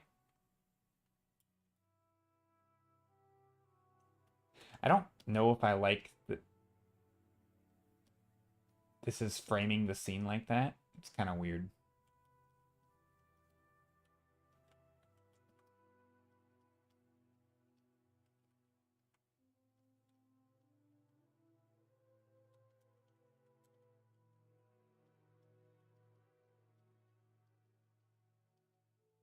Maybe like that. You might go do some painting yourself soon. You should! And then you should come back and report and share. Okay, next painting for me. I want to just jump in. Let's paint with some green. Some greens, some grays, some blue greens and grays. Some blue greens and grays. Yes, that's what I meant to say. A little bit of teal, a little bit of purple. Yeah, purple gray. There we go. Nice color palette. We've got a whole range. Some yellows. Maybe some more yellow. And some whitish color. I think we got a good range of colors in here already. Sometimes when I'm putting color down, I like to just kind of pick. So like I like to pick some warm colors that are, you know, like if I think I'm gonna paint like leaves, for example, maybe I pick some very yellow, warm yellows, right? Like very, very warm. And then maybe I shift it over and make a slightly lime green color or something. And if I know I'm gonna paint a bunch of stuff in the shadow, I might go and pick a bunch of like cool greens, and I put some of those down, and then some blues. And so I kind of have this range of like blue greens and yellow greens that could act as like, you know, if I was painting like a single leaf, right? I could have like a part that's in shadow and then a part that's in the sunlight, right? And so maybe it would look like this, where like this part is the shade, right? Like the shade of the leaf. And then we have the top part. Something like that. Oh, thank you!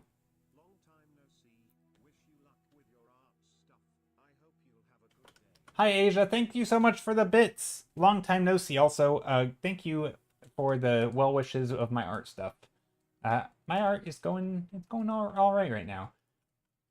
I appreciate it. But yeah, thank you so much for the bits. But yeah, I think this is a good example of like when I'm picking colors, even if I'm not painting something in particular, sometimes I am thinking about like warms and cools, in a sense of like this could act as a, you know, the cool color of a leaf, you know, and then this could act as the warm color of the leaf, like in the light.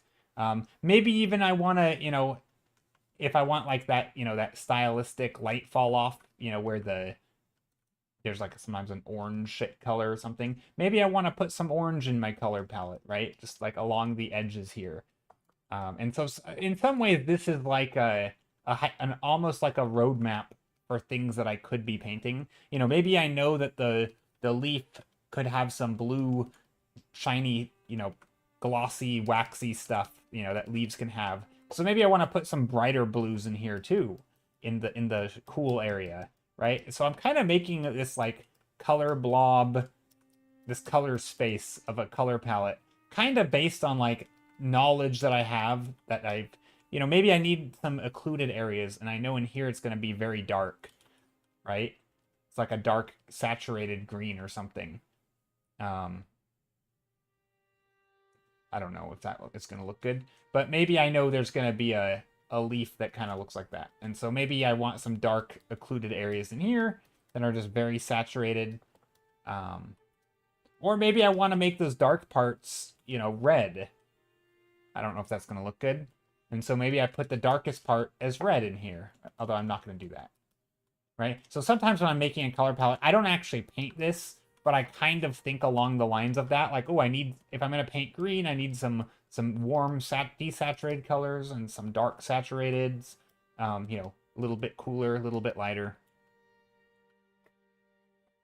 So yeah, that's kind of what I do sometimes. And I, of course, it doesn't have to be green and blue, but, you know, it's an easy color combo to use.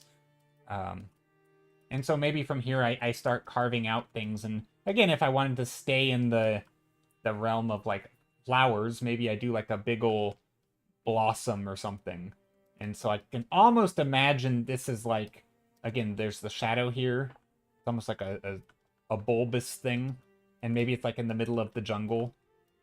And there's some light shining on. And of course, maybe it's not, you know, and so maybe there's some light here. It's like a big bulb. And so we can paint this giant bulb with the light on it. And so now I'm just sculpting a thing that would make sense with these colors, right? I didn't plan this thing specifically, right? And maybe there's other bulbs over here that are all in shadow. And now I'm thinking about composition.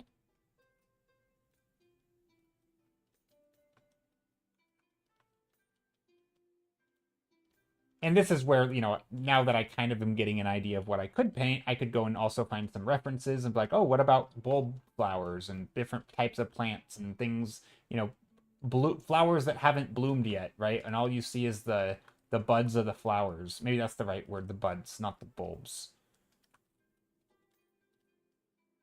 Had a cauliflower that, yeah, cauliflower or whatever, right? You could go and find references for it. But sometimes it's just like when I'm picking colors, I start kind of thinking about like, okay, this kind of feels like, uh, you know, like light and shadow on a plant, you know. And of course, some of that's from painting plants from references. Some of it's just from the observation. It might, maybe I've seen other people's art that's done that. Also, like I still have this pink in here that kind of is just like the contrasty from of the teal, right? It's like a gray. It's kind of opposite. It feels kind of opposite of the green. And so I have this like reddish pinkish color, which is actually just a gray, by the way. It's literally gray, but it feels reddish and pink.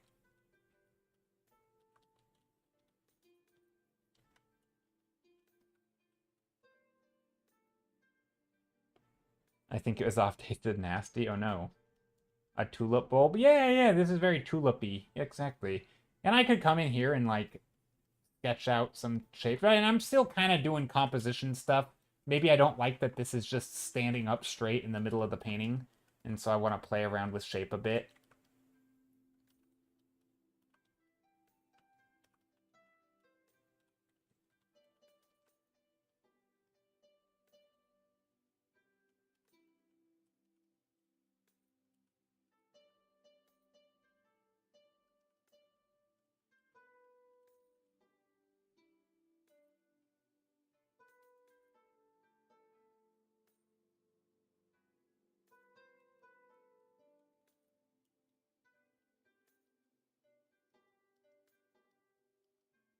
I'm kind of just making shapes now.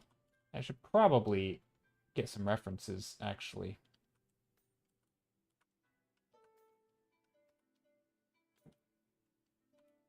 But again, I don't even know if I need them at this point. You know, sometimes it's just doodling, trying to think compositionally. Maybe I want to... Also, sometimes I get stuck, right? And I need to add some, like, darker occluded areas because I didn't add enough colors at the start. And so maybe I want to come in here and...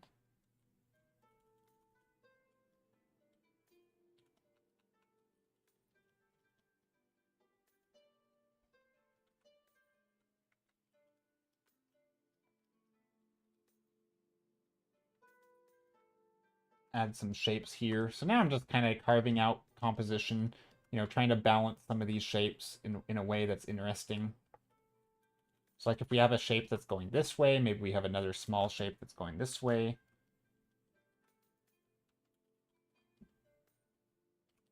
Trying to think of how to make the... Also, I should probably not keep that there.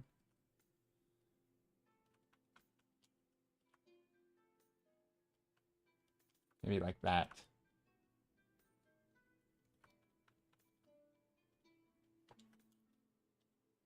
And maybe some over here. Maybe we even have a, you know, maybe we frame this scene over here by something in the foreground. Like a big old leaf or something. Right, so sometimes I stuff like that where I'm just playing around with composition and color. You know, the colors kind of guided me a little bit, but now it's more of like compositional stuff. You know, trying to make some small shapes in here, overlapping shapes.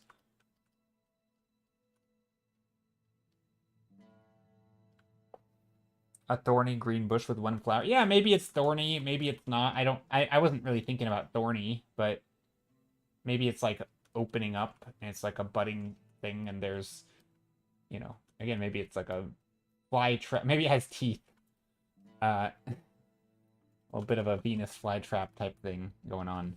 But then if it is, like, maybe I want this to be more silhouetted.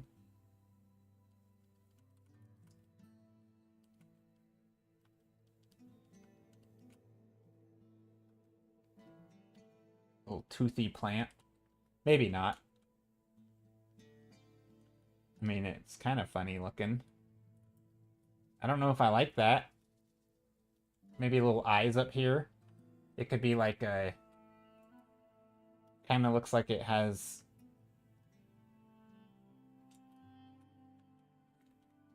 Kind of looks like a creature. Like a whale. It actually looks like a whale with little fins. Or a shark.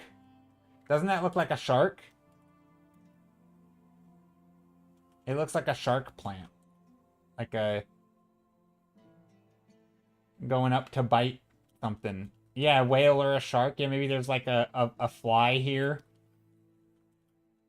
And it's trying to munch on the fly. It's a plant that's like swimming after its food. So now we've taken motifs of like sharks and plants and like mushed them. Big anglerfish. Yeah, like an anglerfish or some sort of plant that's like waits lurking and then it lurches at its prey. It's kind of fun. But see, this type of thing, I never started with this idea, right? I just started with colors, and I think this is the fun thing about this. It's just letting your imagination sort of run wild and building on one idea from another.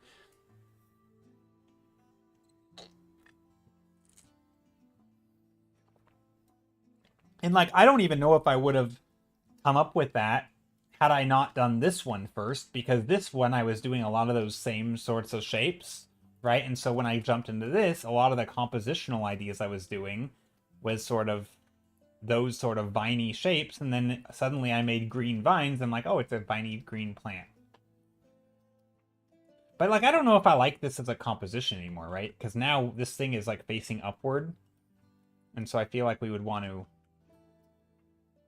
move it downward.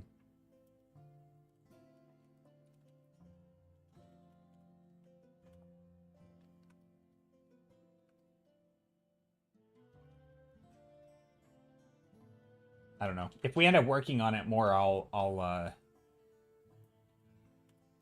we'll have to decide. Okay, I think this number 4 gets the axe. It gets yeeted. We are yeeting number 6. Or number 4, I mean. And number 9, because that's not a real painting. We have 4 options today. Those are going to be the 4. And yes, I just used the word yeet. Let's go like this.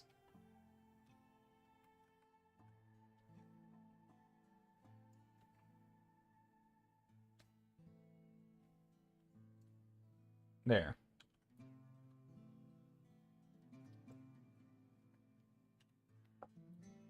And then we'll go like this. And number 2's fine. Number 3, 4. Go like that. 3, 4, 2, 1. There. Okay, let's vote. We'll pick. Let me just make a straw poll right in chat. 4 options for what? For voting. We almost always vote when I do thumbnails. For those who don't know, yes, we vote. You guys can vote. I will put a straw poll in chat and let you vote on it. Give me just a second to make the straw poll. Actually, it's just going to be a poll in chat. No, you can't vote yet. You can't vote yet. Let me set it up. You don't... We aren't uncivilized here. We have official polls. We don't just type our responses in chat. But yeah, whichever one you want me to work on till the end of stream, basically. There we go. Goodness, you can't pick. Well, you can only pick one. It's not a big deal. Basically, so none of these are like full ideas. Hey, first time voter, sir. Yeah, no worries, no worries. I'm not like biting your head off because you didn't know how my stream works. I try to explain it most days. But yeah, basically, I will work on, for the next couple hours, I will work on one of these. And whichever one you want me to work on, you can vote on. Also, let me make them so you can see them on the screen, because there's stuff covering them right now. There we go. Study is done for the day. Woohoo! Nice. Also, it's a total tie for the vote so far. Chrissy, you know what that means. You've got to share your study. I want to see it. What were you studying today?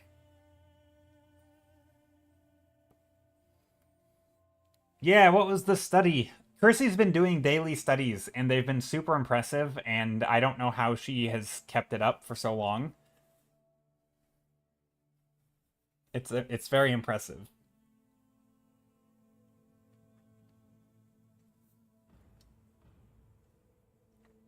Some UNESCO site. I don't actually know what the place is. I don't know what that means. What is a UNESCO site? I feel like I've heard that. I'm not familiar. Is that a company? I don't actually know what that is. I have no idea what UNESCO means. I feel like I should. You'll say 4. All right, click the thingy at the top of chat. In chat, there should be a menu, like a drop-down menu. You can just vote right there. Right now, number 1 is in the lead. 1 and 4 are tied. 2 has 1 vote. It's UNESCO. United Nations Educational, Scientific, and Cultural Organization. Oh, I didn't know that. I had no idea. Interesting.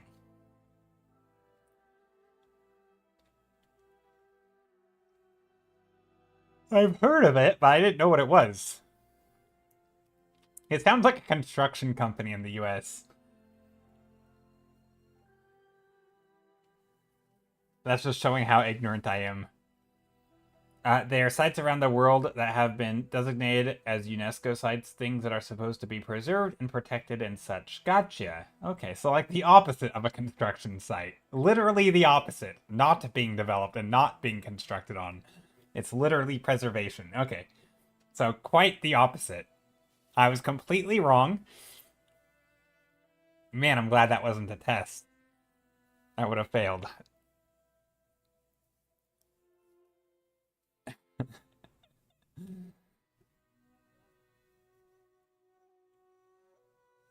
Well, yeah, okay, we're doing a little bit of voting. We have a little bit of time left. 1 and 4 are tied. Whichever one wins the vote, I will work on till the end of stream.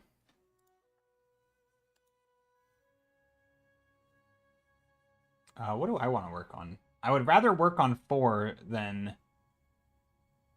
1. But I don't know if I want to work on 4 either. Oh, sorry, I'm yawning. Oof. What do I kind of want to work on 2, but it doesn't have enough votes for anything to happen.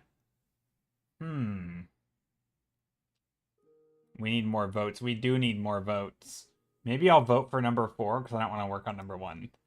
But I'm only voting between 1 and 4. You know what? Let's vote for number 2. I'm going to vote for number 2 because I think number 2 would be fun. I realize it's not going to do anything because I can see that number 1 and 4 are tied. But if somebody wants to break the tie, you can break the tie by voting for 1 or 4. Do what your heart desires. Nope, I'm doing democracy. We are doing the vote here. We're not doing what my heart desires. Not today. 1 or 4, it looks like, is tied. Somebody vote. If you have 20 seconds. Get your butt in here, vote, and you'll decide which painting I work on till the end of stream. 1 or 4. You have the power. Few seconds left.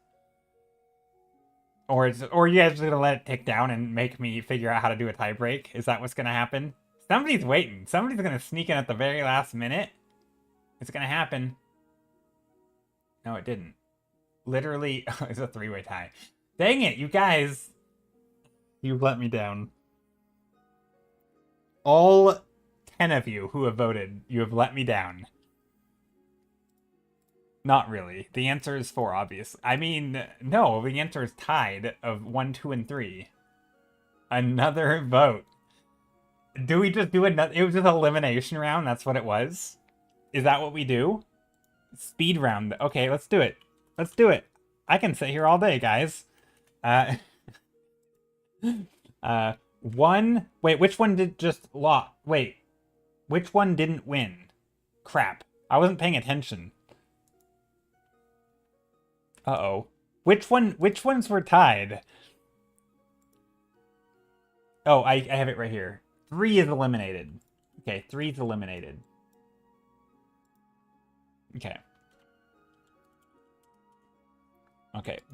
Vote again. 1, 2, or 4. We're only gonna do 2 minutes this time. It's a speed round. Draw the nether. Alright. 3 lost. Yeah, 3's been eliminated. 1, 2, and 4. It's a revote. A revote. If you guys want to vote again, you can. You don't have to. Maybe. But if you really don't like one, well, no, then you can't vote against it. So, yeah, this is just... You're still voting for your favorites. I guess we could do, like, the least... Maybe not today, but, like, at some point, we could do, like, vote your least favorite. No, because that would confuse people. Don't vote your least favorite. You're voting for your favorites. Number 2 is winning now. What the heck? Is this rigged? If I just run enough votes, eventually I'll get my way? Is that what's happening? How is it possible that we have... I'm so confused.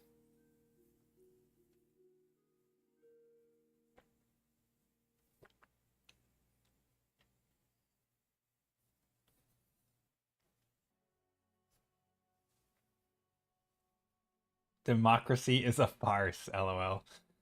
Yeah, It's a total sham. You guys thought you were getting a vote, and little did you know, I've rigged it. No, I didn't. I haven't done any rigging, but I haven't voted. I did want number 2. I mean, oh gosh. So I have a fear. Number 2, I think, is not going to look good. Because it's going to be a mess and it requires more working through. But it also is going to be fun.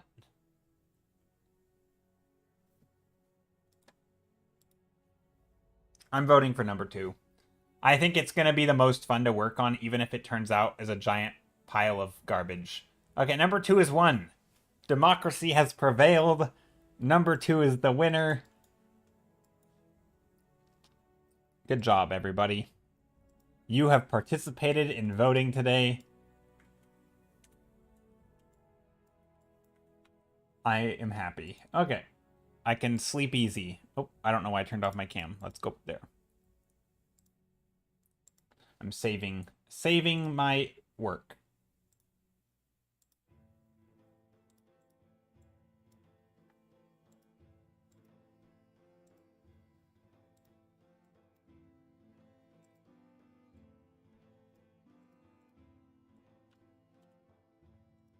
There we go. Now I'm going to close some of these because we don't need all these things open. Alrighty, let's get cracking. No, not cracking. Painting. 2 is fire, though. I think 2 is going to be fun. 2 has a lot of options that we can go down. Okay, ooh, Chrissy has art from today. Perfect.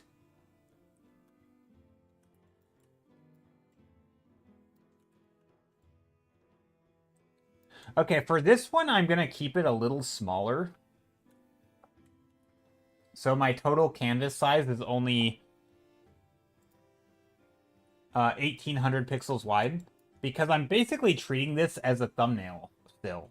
It's like an extended thumbnail. Okay. Ah, Chrissy, this is so good. Dang, this is a complex scene. This is a tough one.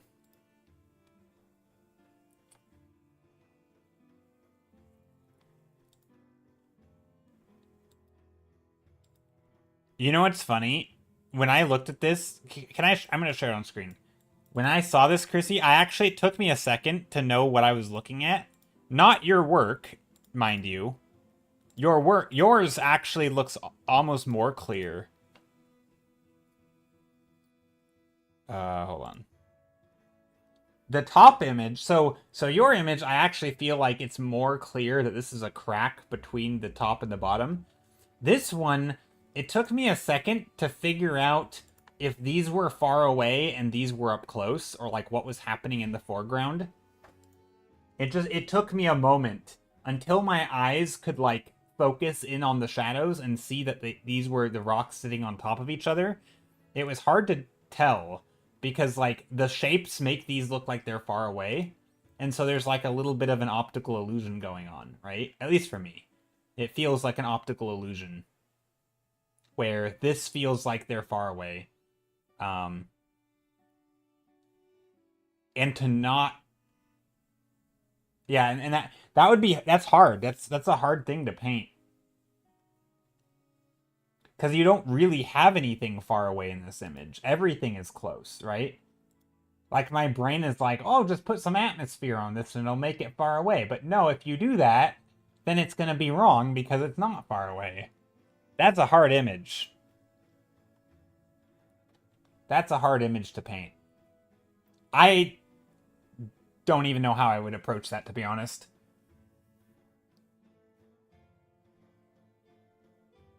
Yeah, because it's basically a giant optical illusion. Yeah. So I feel like if I were to paint this,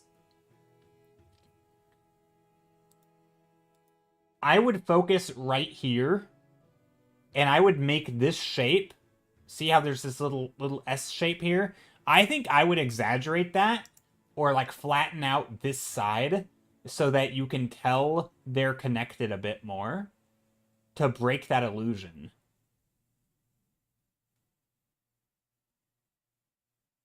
because the way it is now, I think just if you like hypothetically, if you were to paint it exactly like the image, it would be confusing. And I don't know, maybe that's okay, but I feel like there's gotta be a way to paint this where you reduce the confusion, right? But the charm is the illusion? Maybe, maybe. But I think if you're, I guess it depends on what your goal is, right? If your goal is to take an interesting rock formation and like show the interesting formation, I think there are ways to do it that you don't keep the illusion. If you want it to be confusing at like first glance, it's fine. But it really depends on what your goal is, right? If you were like a concept artist and you want someone to look at something at first glance and know what they're looking at, that's probably not good.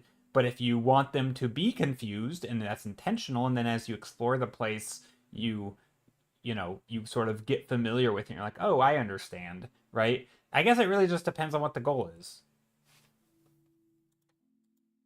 But yeah, no, I like how you did this. I think you did a good job, Chrissy. I think it's pretty clear that this dark spot is cutting these rocks in half because you painted them that way, right? It feels like you painted the dark. You like physically cut this form in half with the darkness rather than painting it completely as like two separate things.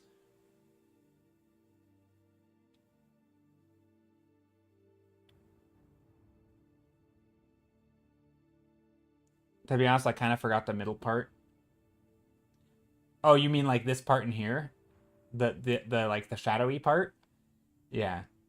I think another way to paint it, now that I'm talking through it, would be to more or less, oh, the shape you were talking, oh, well, I only focused on that part because that's the part where you can see them connect.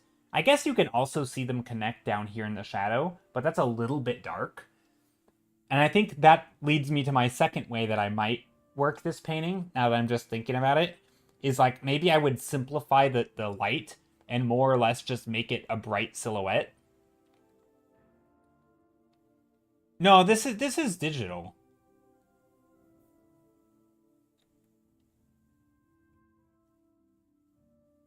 Um, but I think another way would be to make all of these bright shapes more or less white, same in the foreground, and then really focus in on the shadows and basically brighten them up. That way you can show this area in here, you can almost show the curving, like you can show the point where they meet and it doesn't feel as dark, right? Because like the way you have it, because it's so dark, it's almost hard to tell that they even connect at all because like you can't see it, so you kind of just have to assume. And even in this, like there's so much contrast that like my eyes are drawn up here, and then it's I don't know. This image is weird. I like it. It's cool. It's a super neat place. Man, I'm kind of like mesmerized by it. It's so bizarre.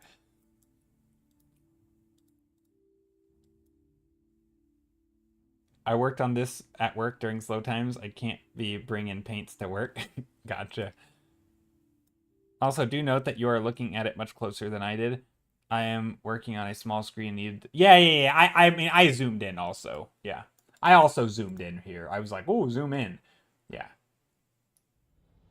Well, that's the thing, right? If you look at it zoomed out, that's where the optical illusion reads for me.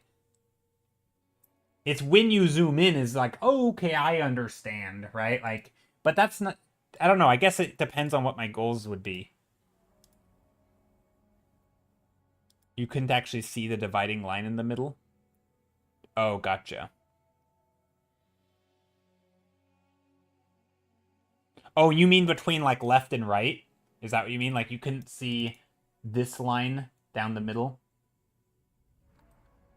Yeah, I mean that would be another way, right? Is you would show the depth in these forms. So you do like oh the big horizontal. Oh, gotcha. You couldn't see that.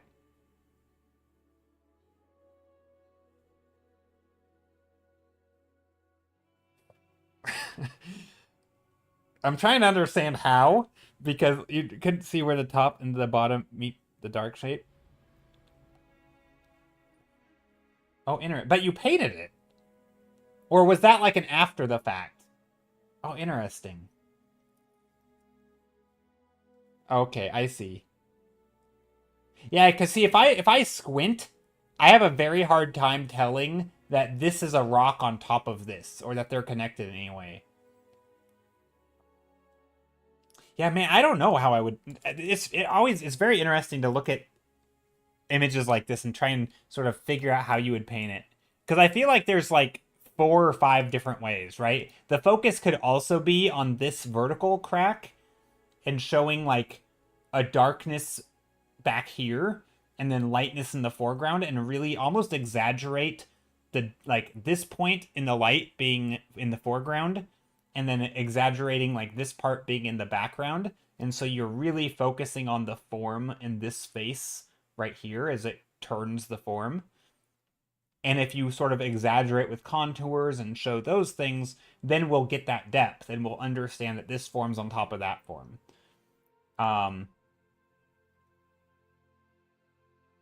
and then maybe I'd crop the image to be more like horizontal or something. I don't know. I like it. I think you did a good job with it. Honestly, I didn't even think of it as a rock on top. I was just trying to get the big value shapes and then some details. Gotcha. Yeah, that's fair. That is totally a way to go about it. Of just like painting what you see, focusing on the big shapes and values, and yeah, that's totally a valid, totally a good way. Well, I think for me, especially with things that are more like I don't know what I would call it, but like I almost would call an image like this. I mean, again, it kind of depends on what you want out of an image, right? Like because I see immediately the optical illusioniness of this image, my brain goes into the like let's clarify, and so I'm no longer trying to paint what's in the image. I'm trying to like get the vibe, right? Whereas I think if an image feels, and I'm not saying this image doesn't feel composed, because obviously it's a very nice image, but to me a lot of like Pinterest ready images, you might have found this on Pinterest, so obviously that's a stupid phrase, but a lot of like Pinterest images, because they've already been composed to be as clear and understandable and sort of beautiful as possible, if you were painting an image like that, I would be more inclined to just paint what's in the image. But in an image where there's a little bit of confusion, I think I would treat it more as like a plein air painting where you're sort of trying to figure out how to make sense of it, right? Like you're looking at a thing and you're kind of thinking, what do I like about it? What's the interesting stuff? Because I feel like I wouldn't want to just paint it in its entirety, because there's those confusing things. Um, so I think that's where I would, again, I'm not saying I'm more experienced or better at this than you. So my way is just the way I would do it. I like the way you did it. But it is interesting to like look at an image like this that is both a beautiful image, but also a little confusing to be like, okay, what would I do? Yeah, no, I'd love to see the other stuff you've done. Yeah, I didn't mean to spend too much time on that, by the way, but I'd love to see your other studies. Ooh, this is holy. Okay, you nailed it. This one reads so well, almost better than the photo. This is so good. Okay, I love this one. This is my of all the things you've shared recently, this is by far my favorite. This is by far my favorite one you've done. I think maybe not by far. I emphasize that, but I love this.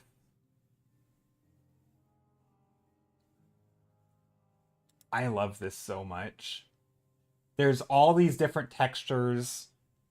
Also, there look at because there's all this texture in here that you really reduced. Like I love also like you've made it more beautiful because like you've brought some of that warmth in there. I feel like like yours has less, the shadows are less like intense kind, I don't know. But like there's so much texture in here and you have some of it, but like not a lot of it. And I love that because I think that's like that's such a good choice to reduce some of that texture, right? And yet you have more of that texture in the foreground with big splattery brush strokes, which is, it totally gets the vibe. I love this. This is so good. See, this is a good example, I think, of an image that like painting more or less what's in the image, like in terms of form and stuff, is good. And actually, the only confusing part of the real image for me is this line right here. And in your painting, you've clarified that. Like you've added these brighter, yeah, you've added these horizontal bright strokes here. Oh wait, you can't see. No, you can see. What's going on? Okay, I don't know.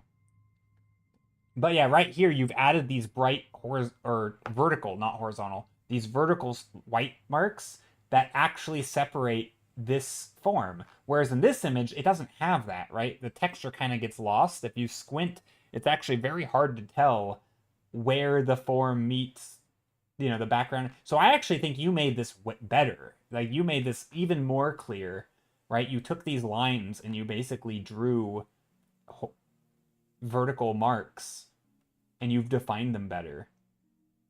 This one you can kind of see, but like as it gets up here, it gets a little lost. I love what, man, this is so cool. Anyway, also really nice scene. Awesome work.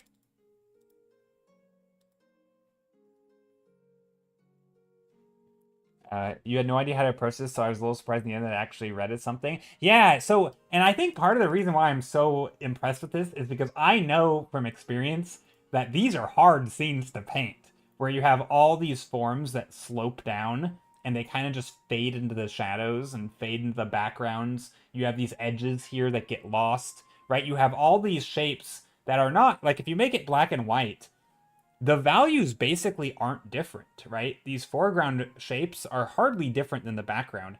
The difference is in like the mark making, right? You have bigger, chunkier shapes here. You have a little bit darker shapes in the occluded areas here than the, you know, you don't really have the dark darks that you do up in the foreground, right? But like it's subtle. It's super subtle. And if you're not careful, if you're trying to match exactly what you see, you're going to get lost. And so sometimes you need to exaggerate a little bit to make it read, and I think you did that perfectly. Anyway, I'm gonna be done gushing over your work, but super good job. And also, thank you for sharing. I think there's a lot of educational value in seeing how different, or like even just talking it through and being like, yeah, I don't know. I think there's some good value there. Exactly. I wanted to clarify some of the edges that were really confusing. Yeah, and that's hard stuff to paint. I mean, okay, I'm gonna bring it back on screen because I keep doing this. This is one of the reasons why like these downward looking views are so hard in my opinion, is because a lot of times you don't have clean, clear silhouettes, right? If you're painting something looking from above, let me just go in here, paint bucket, right? If you're painting something from, you know, here's the horizon line and every shape is like, you know, a mountain in the distance and you can see, maybe not here's the horizon line, but like, you know, you have shapes like this. Every shape is so clear, right? Because, you know, they're just silhouettes. But when you're looking downward at a scene, you don't have that because every shape is backdropped by the shape behind it, right? And so you don't have not everything is being illuminated by the sky behind it. You have this sort of like, it's a lot more subtle, right? You have things like this where the shapes are sort of behind them, but they're also, you know, but like this is one shape, this is another shape, you might have another shape here, and it's a lot harder to see these because they're not being silhouetted by the sky. They're being silhouetted by the stuff that's behind them. And you end up getting this, it's really hard to like paint this stuff, in my opinion. Anyway. So yeah, this kind of scene is much harder for me to paint than looking upward at a thing. Because the silhouettes aren't as clear. And also, like, you don't always have perfect silhouettes like this, right? You have lots and lots of shapes that sort of go into the distance all around, and it's like it ends up just being like a lot of texture, and it's hard. It's a very hard thing to paint, and you killed it.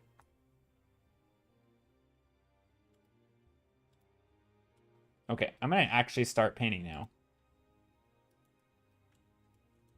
Okay, so I was thinking this was gonna be like a plant.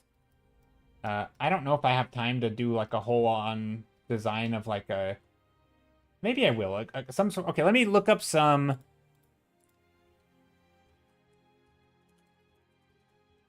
flower buds, and I'm gonna find some quick references here. There's definitely some fun stuff I can do with this.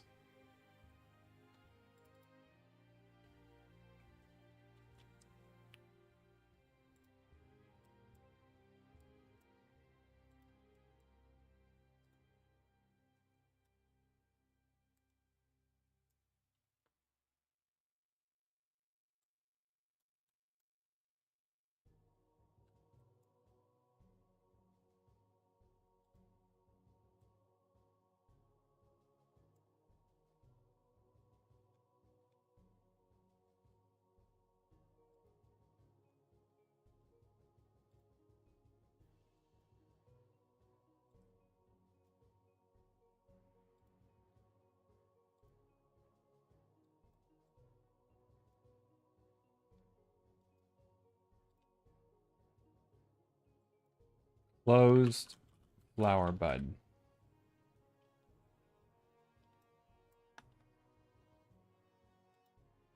Here's a rosebud.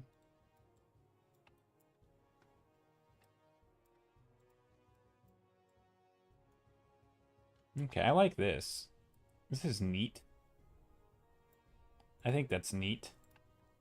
Okay, so I just found some references. I don't know if they're good references, but they're just some very general things. Stuff like this, where it's showing like a leaf bud, and then a flower bud.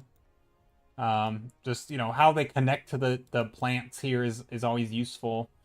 You know, stuff like this.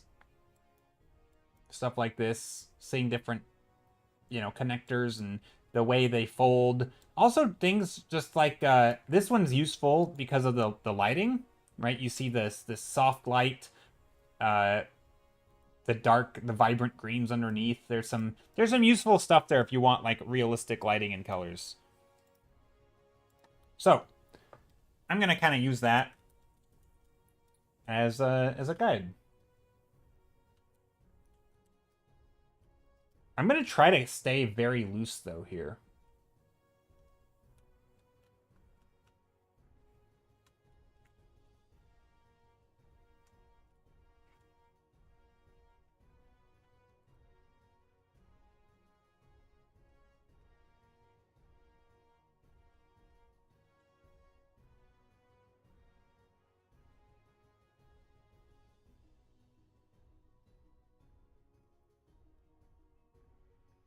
Kind of like the idea of making it like a shark.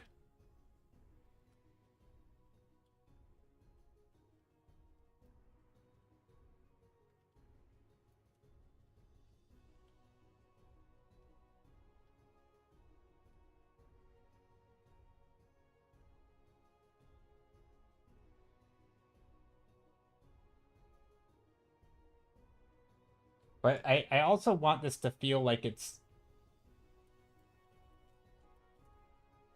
coming off of the plant in a way that is realistic.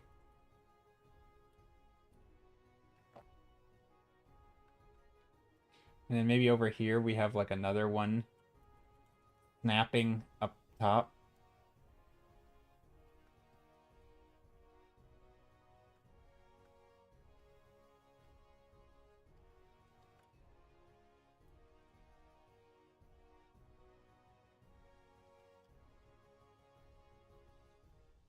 Some little piranha plants.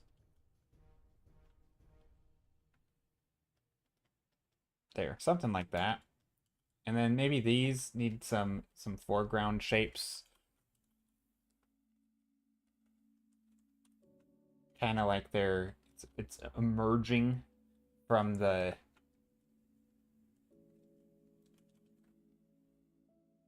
Like maybe these are coming towards us.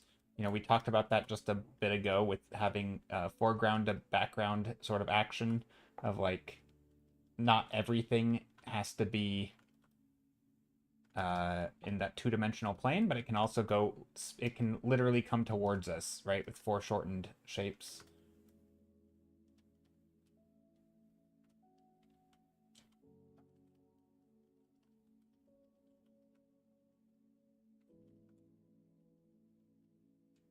I think here, maybe we do go a little darker in here. I don't know. Maybe not, actually. This is a kind of an angry-looking plant. Now I want to add some of that, like, a little bit of realistic lighting, I think. Just, like, on its nose, maybe. The nose of a plant. Yes, that's a thing. Actually, maybe not. Hold on. Let's do the form first. Let's figure out the general form. How do I want to do this? Hello, Stromeagle. How's it going? We are painting killer plants.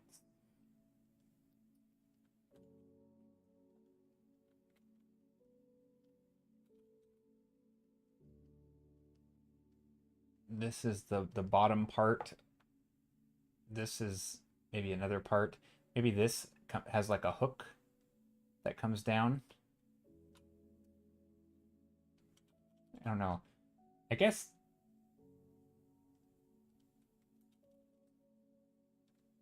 kind of like that, maybe.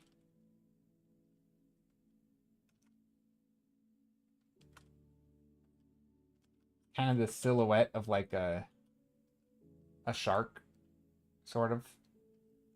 It's good. It is good. Just got home from work. Nice. Nice. For some reason, I thought you worked from home. Maybe not. Maybe I was confused.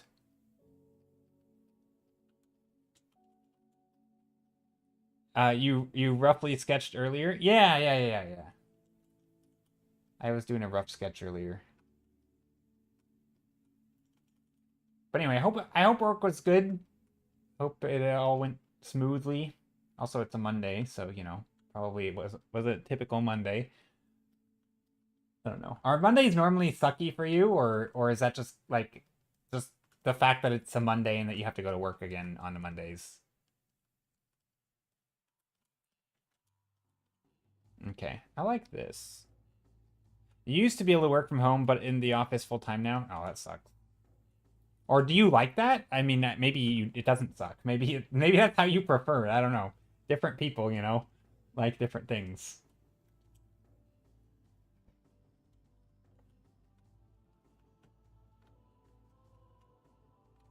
It definitely feels like a big carnivorous plant, or at least I think it does. Okay, now it really depends on with my job. Some Mondays are worse than others. Today was quiet. Oh, that's good. Glad to hear it.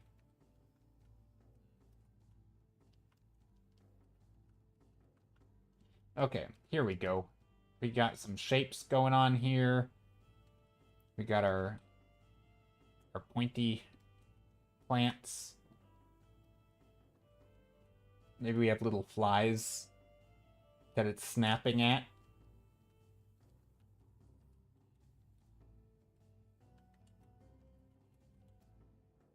I like that they have little fins. Like, that's not how plants would actually work, but it makes it feel, I don't know, something.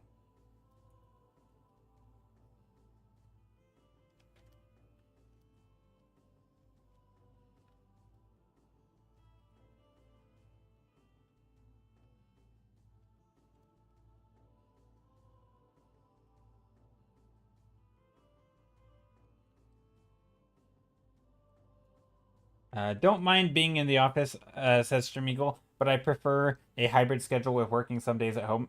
Fair. I don't have a hybrid option anymore, but I like my job and coworkers, so it's okay. That's good. That's good. Yeah, I mean I think yeah, if you enjoy your coworkers, then that's like not bad, right? That's good. It's definitely how it should be, I guess, if you're working if you have to go to work. Okay. I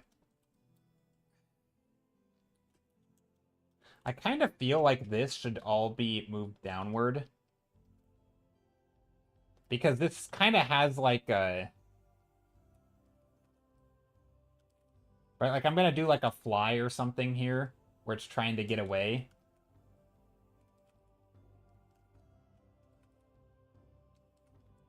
And I think because the movement is going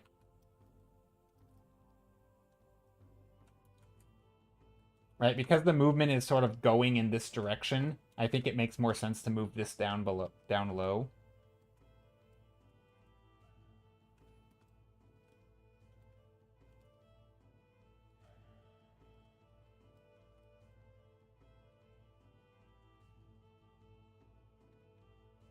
Trying to silhouette this thing.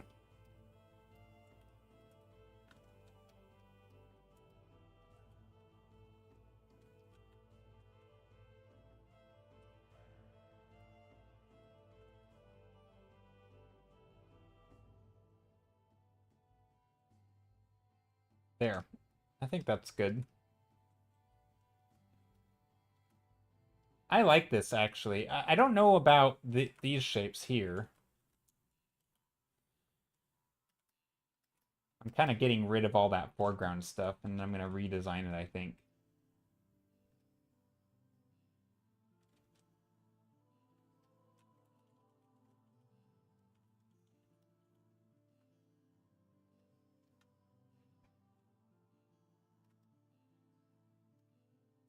Some sort of snapping plant. Let's see. Not a big fan of the compositional stuff that I just did. I gotta make a new layer here. I gotta think about this. I mean, we could have, like...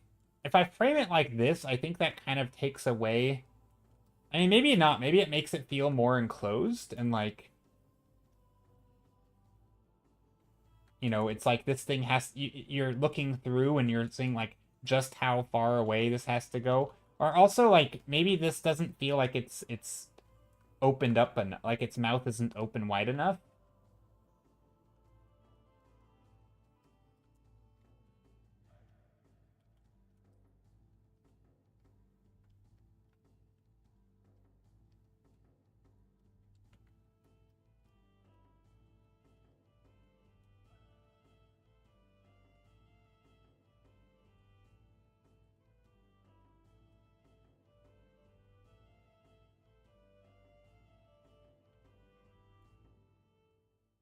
Kind of gross looking in some ways. It also reminds me of that big whale Pokemon for some reason. Whale Mirror or whatever it's called.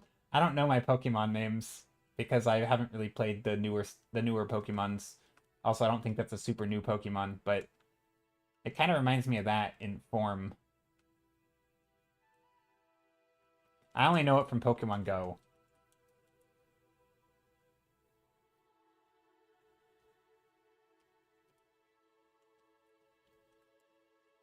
Definitely has like that big body.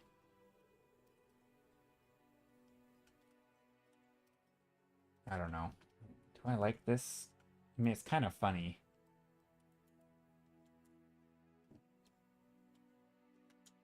I think the gesture could be better.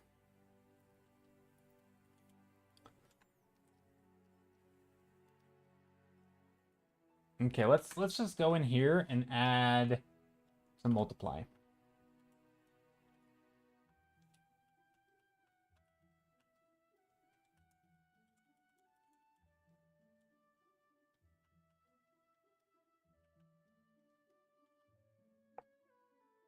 I think multiply is a bad idea here, but let's try it.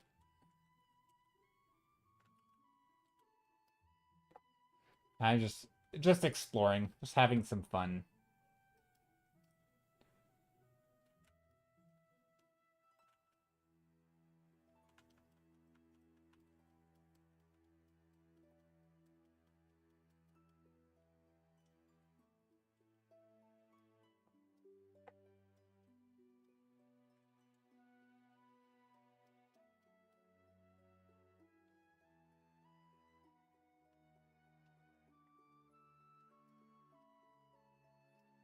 Kind of trying to do like a little bit of like the light coming down and illuminating the stuff that matters.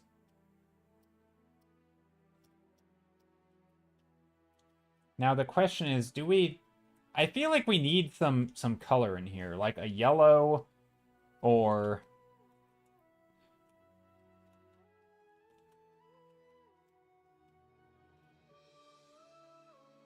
Yeah, kind of like an anglerfish or something.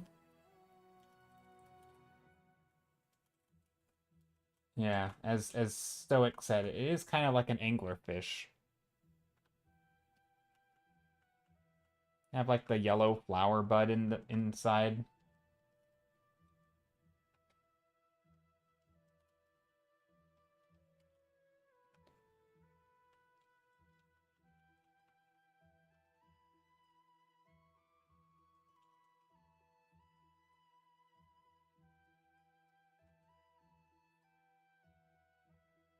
Um, Maybe there's some reds and oranges around the edges here. Just something that gives it a little bit of color.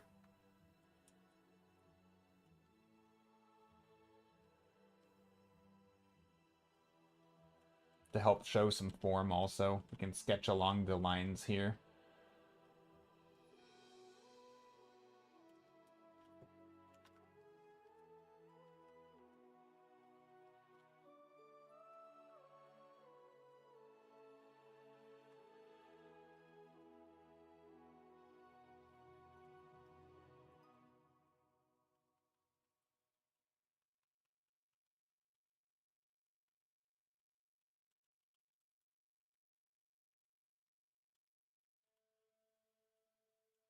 Like that, maybe.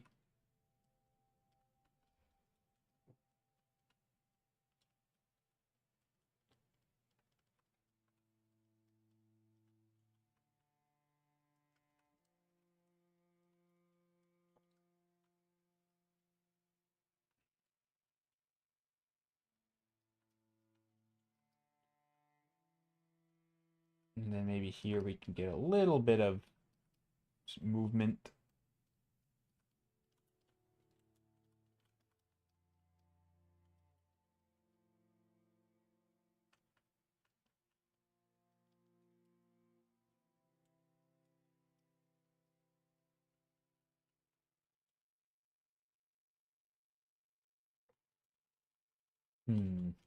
I mean, I'm kind of liking it. It's sort of from an illustration point of view, there's something fun about it for sure.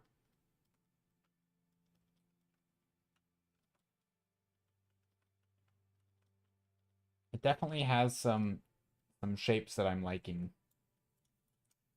Now the question is though, how much detail do I put? Sorry, I realize I've kind of stopped talking for a bit. Or like, do I want to go into like the actual green yellows? I don't know, right? Do I want to like these colors? I could go super goofy and do like a discoloration like around where the lips would be and make it look super creepy. I don't think I want to do that. Maybe I do. Like put red around the lips. Do I give the plant red lips? Would that be disgusting? That might be disgusting. But like, you know how some flowers have like a reddish discoloration along the edges? Oh no, this is the most disgusting thing. I don't think that's the route I want to go. Hello, just do it. I don't know. I mean, I can try it, but no, maybe the green.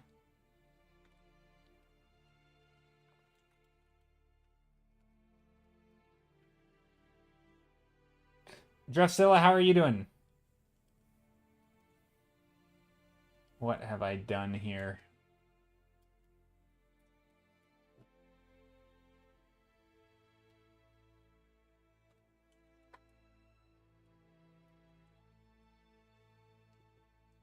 Okay, now I need to look up some carnivorous plants.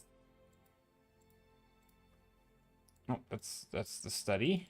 Uh, Carnivorous plants. Just to Nothing in particular, just looking at their spiny teeth.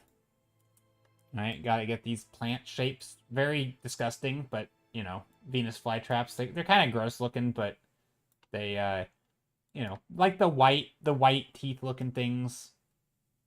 The red is in the middle here, which is kind of a cool thing. Do they all have the red in the middle? I mean, it looks like all these Venus flytraps do.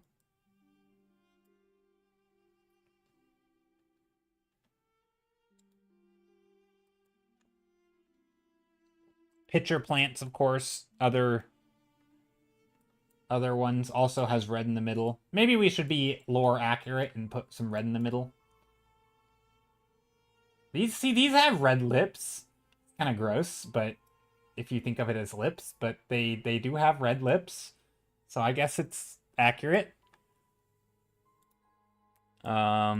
These plants, are these also pitcher plants? I don't do these close or not? Maybe not. I think they're just really slippery, right? The bugs can't climb up them because they have like teeth and hairs and things that make it so they can't get over that lip. And then they have like a liquid down the bottom that digests them basically. Um, Doing all right. How about you? I'm doing good. Just looking at some gross plants. Kind of gross plants. Not really. They're kind of weird though. Okay, so I think that these with the teeth are going to be the most useful. And I think I want to make them a little brighter.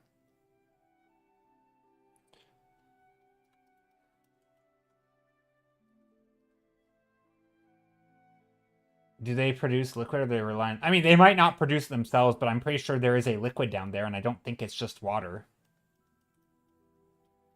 I think it's like a gooiness, isn't it? I don't actually know.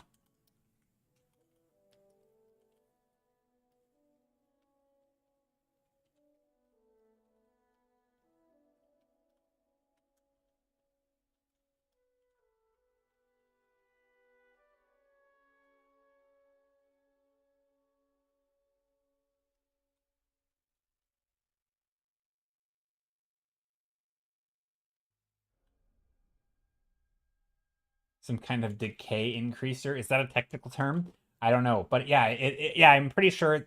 Yeah, you're right. I think they. I'm pretty sure you're right. Yeah, though I'm sure it probably does use rainwater. Probably uses rainwater. Probably adds some other thing to it, some sort of like mucusy stuff that kind of makes it sticky, hard for them to get out. Probably, yeah.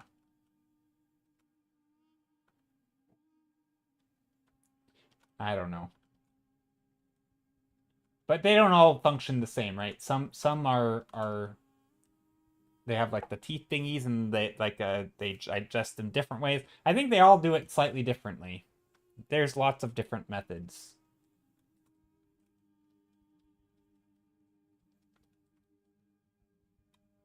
The painting looks fun. Yeah, it's kind of fun. I don't know if it's I don't know how I like it, to be honest.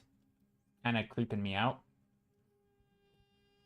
I don't normally paint stuff like this. It's a little bit out of my... No, I wouldn't say out of my comfort zone, but it's out of my, like, the thing that I normally paint, you know? I have, like, my... I have stuff that I've painted a lot of, and then this is not one of them. This is almost like creature design, you know? I mean, I guess it's plant design, but it's basically creature design.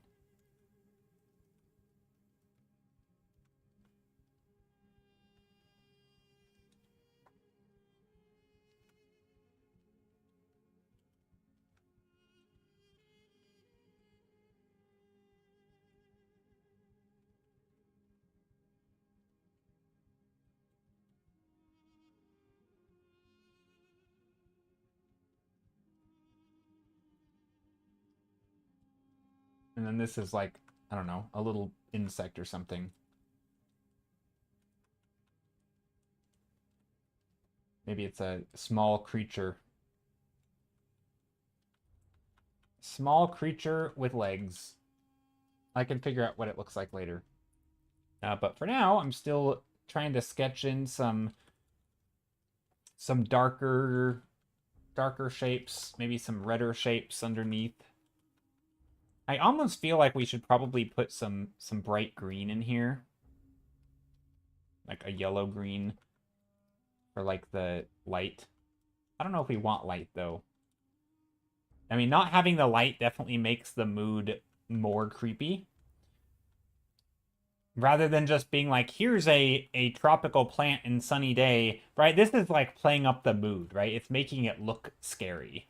Whereas if you take an image like this, it doesn't inherently look scary, right? Not, I mean, it kind of does because it has spikes and stuff, but like you don't see it. It's not like dun dun dun, like, you know, like it's not a horror movie scary, you know? This is like, that's terrifying, or at least hopefully it's like that. And I think the lighting does play a part. I don't know. I kind of like a little bit more like fun, whimsical vibe. So like maybe introducing a little bit of these colors, like these warmer colors in there. Like, is there ever a world where we add like some of these saturated colors?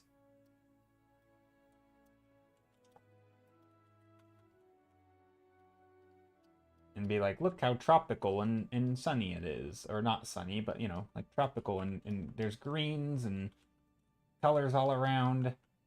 It's a nice day.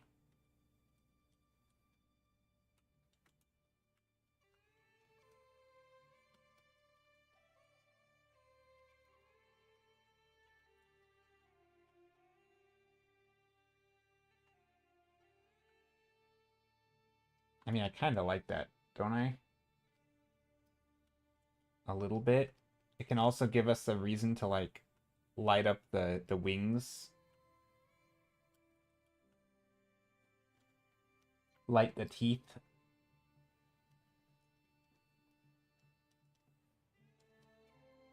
Just cast some light on them.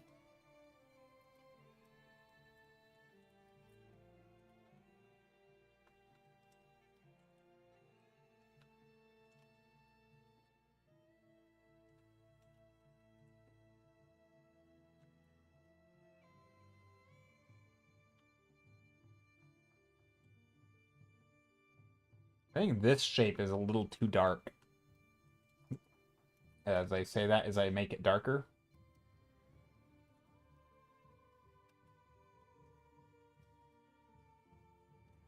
Because, like, the contrast is just a lot, right? You almost can't... This you can't see enough.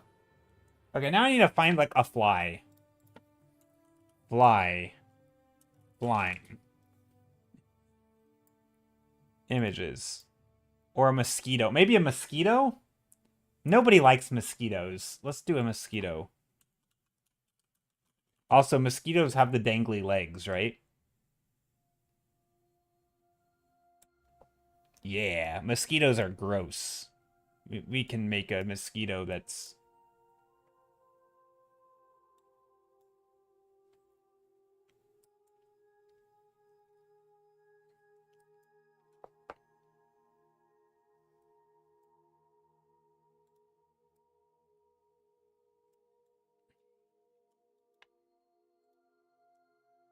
What about a hamster? A flying hamster? I mean, we could. I don't really want to. Okay, here's a flying mosquito. So I think a mosquito would be fun because then it's like who's the villain, you know?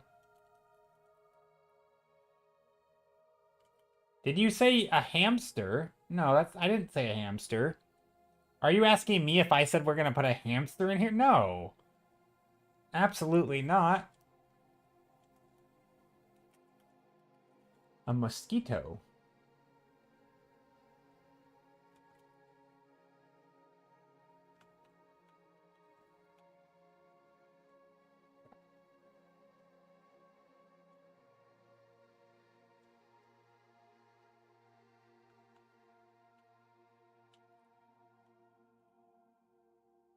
It could be any kind of creature jumping. True, it could.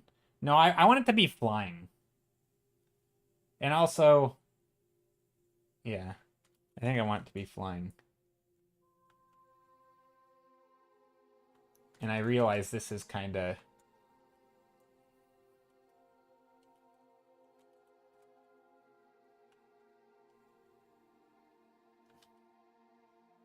Hold on. Let's paint this here. Let's paint that out.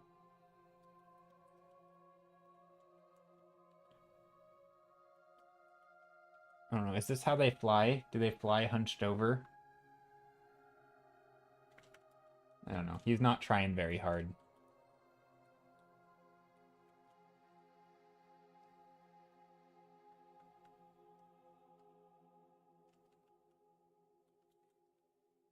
I don't know if this is the angle they would fly at if they were trying to get away. Or if they would be tilted more like that, you know, that or something.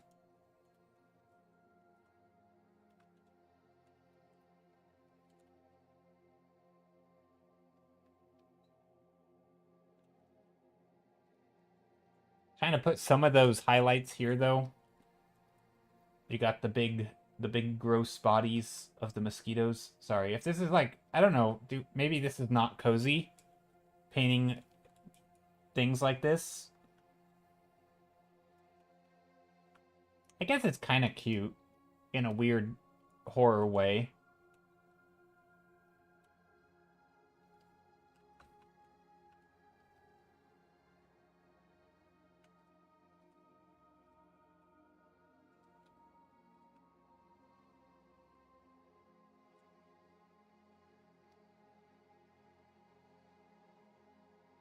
But yeah, I don't want it to be like a cute creature dying, right? I want to make it like a gross creature dying. Or about ready to die.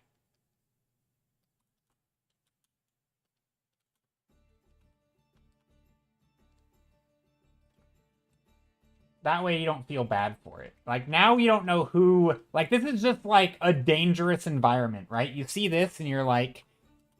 You know, this is just, like, nature going at it. You know, this is nature killing each other, and, like, as nature does, right? Like, you don't feel bad. Like, oh, poor blood-sucking insect, you know? Like, no, it can get eaten. That's okay. Just, you know... Predator, prey, just doing their thing.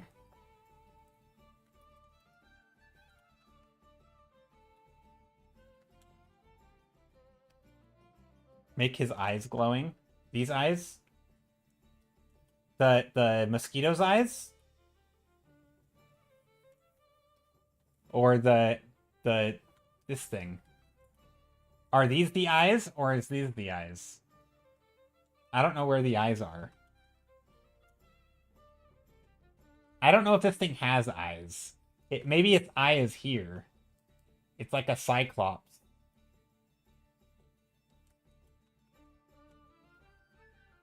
It's the beacon.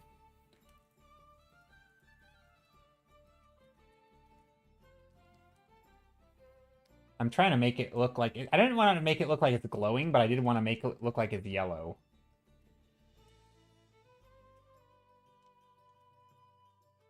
Yeah, I don't know where these eyes are.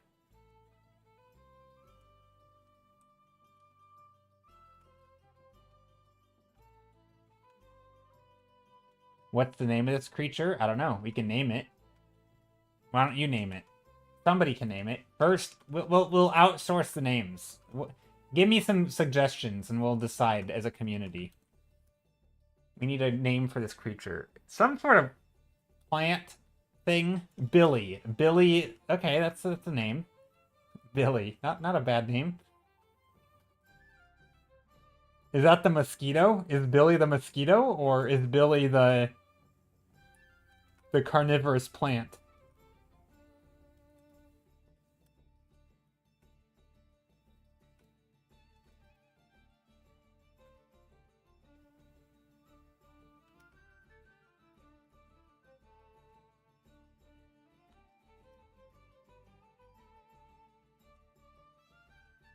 Check Discord, please. Why? I'm not on Discord. Let me close it. Let me close. I gotta open up Discord then. What am I looking into Discord? Which channel? I don't check DMs during Discord unless there's a very specific, or during stream, unless there's a very specific reason, because then...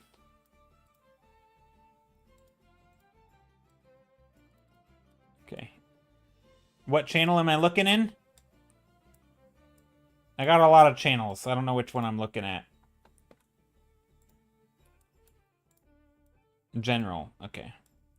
To see your note. Okay, let's take a look. General. Oh, that's the eye. Okay, gotcha. I was thinking this was like a nose. I see what you mean. Yeah, I could see that being an eye. I was thinking more like a nose, kind of like a nostril flare, like a big pig, kind of like like snarling, and then maybe this would be its eye, almost like a whale, kind of. How you have that big front thing, but also trying to make it kind of look like a leaf, right? I was kind of trying to make it look like like a plant, you know, kind of like folding in on itself. I don't know what I was doing. But yeah, I could kind of see how that looks like an eye. I don't think I want to make it glowing. I kind of like the... I mean, we could. Every choice I make like that's going to push it in a direction, though, and I'm not sure... Let's assume he has no nose. I kind of like the nose, though. Kind of gives it that, like, angry, aggressive look, you know?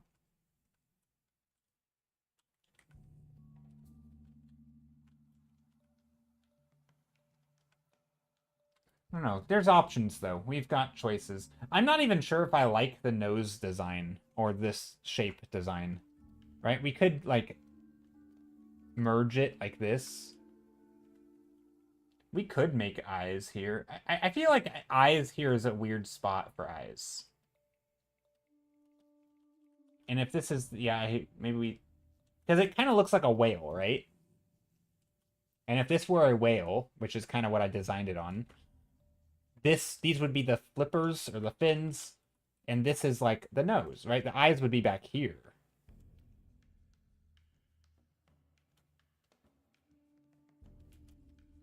So I feel like if I put eyes they're back here, I don't know if I want them glowing though, because also lore of carnivorous plants, if or like any sort of entrapment, is that's not the right word, like creatures that trap their prey or ambush them, like you know, like anglerfish, right? They use the eye, they use the glowing as bait, right? I don't think we would want glowing stuff on the outside of the plant. Maybe on the inside, so that it, like, you know, like dangles it in front, or has the, you know, the glowing on the inside that attracts the, you know, it's like the red juicy fruit, so that the bugs come and eat the fruit, and then, oh, just kidding, it eats the bug, right? I don't know if we would want glowing here. We might be able to do something with like a little bit of like a polish or a shine that kind of still makes it look like an eye. But I think from a design point, it just... I mean, again, this doesn't have to be like super... Plants has no nose. Yeah, but they don't really have eyes either. I mean, but I think we can make it look like a predator, right? It can still look like... I don't know. It's... Maybe his mouth has lava inside. Maybe. I was thinking it would just have like a bright red, like a bud. Just something that would catch attention. It doesn't need to be actually alive. I mean, it's alive in the sense of the plant, but it doesn't, it can still just be a plant. I don't know. We've got options.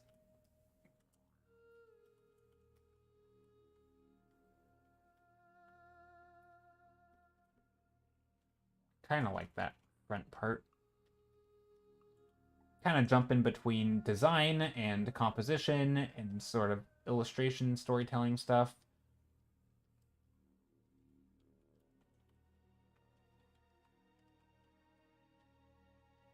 Making some shapes in the background that kind of imply there's more of these things back here. It's not just a one-off.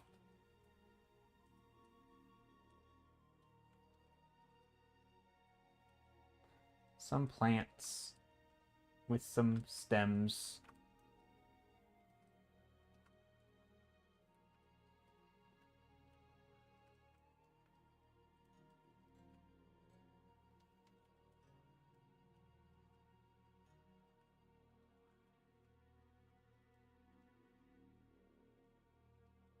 I'm trying to frame the insect here in the brightest light I can so that you can see it.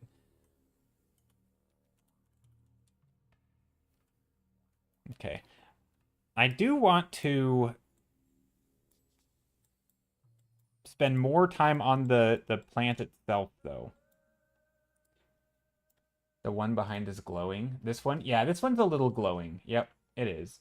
Or, well, maybe not. I mean, it could just be in light. Maybe I just didn't make it very clear. Like, it could also just be that, like, you know, we could even have a little bit of light in here, too. I don't even know if it needs to glow. Just the sun catches it. Like a vibrant... Is it not just Seymour from Little Shop of Horrors? I don't know. I've never seen that. I don't think I've ever seen Little Shop of Horrors. Uh-oh, did I just redesign an existing character? Seymour Little Shop of Horrors. Images. Uh-oh.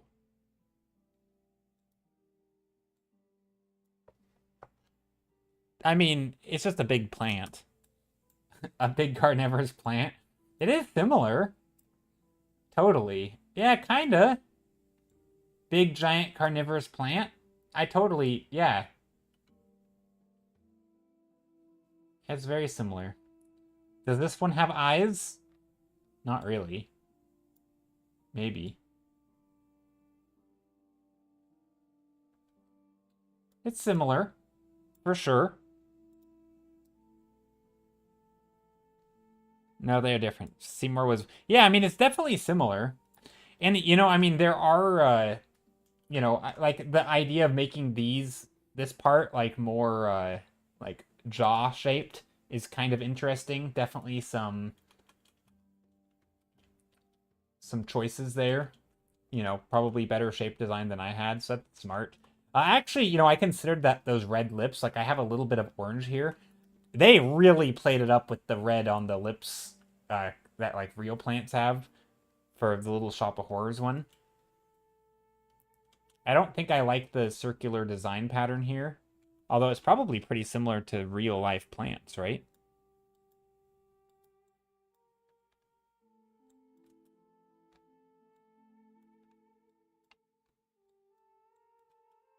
I don't know. I guess they have all sorts of types, right? These carnivorous plants don't have that.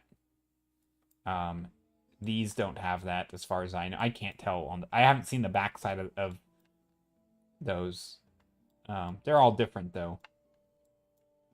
But these are kind of cool. Although I don't like the veininess. That's kind of would look a little creepy, I think, to put like red veins down this plant. I just feel like that's not a look. Uh, fly traps. Until they don't have acid until the fly traps them. Yeah. Yeah. I mean, we can't see that anyway. I was more thinking about the patterns and how to actually texture this thing.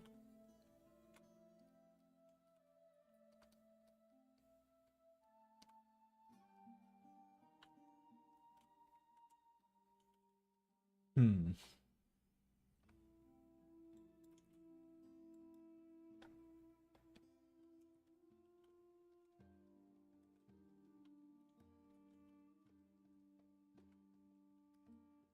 Get a little bulbous shape. I don't know how much detail I want to put in here, though.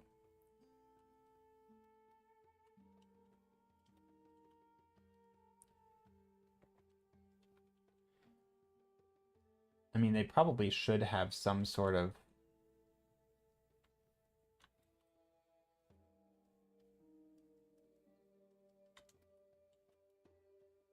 like striations in here to sort of show... Because like real plants, right? Like this one. Oh, I assume this might be AI for all I know. But this has like these striations, right?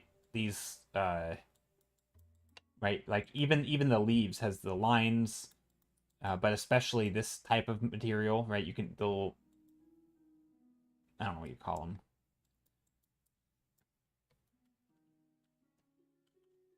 So it's putting little bands in here. I know this is not the same part of the plant as that in the image, but that's okay. I think a little bit of shine would go a long way here. If the light's coming in here, maybe like that.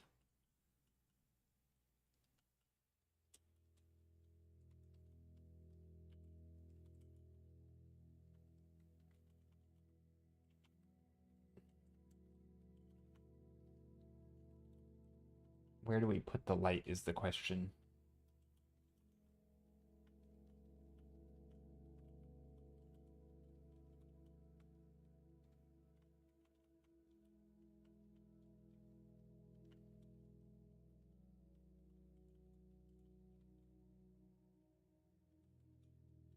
And some here. A little bit of shininess on the plant. That's the thing about these plants. Plants can get quite shiny.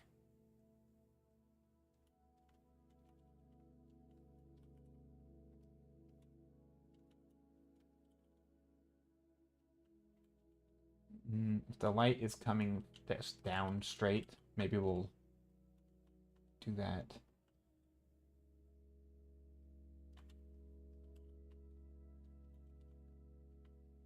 Little bit of light in the background. We can start doing some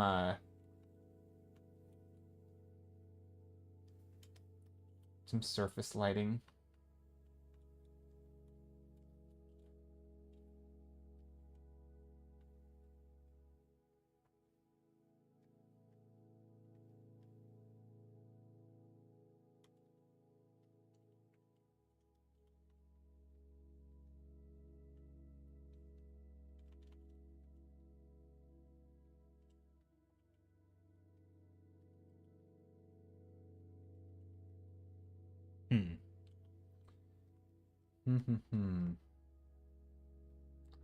I kind of like a little bit of discoloration or yellowness down here. So like maybe same value, but push it towards the grayer colors. Maybe not.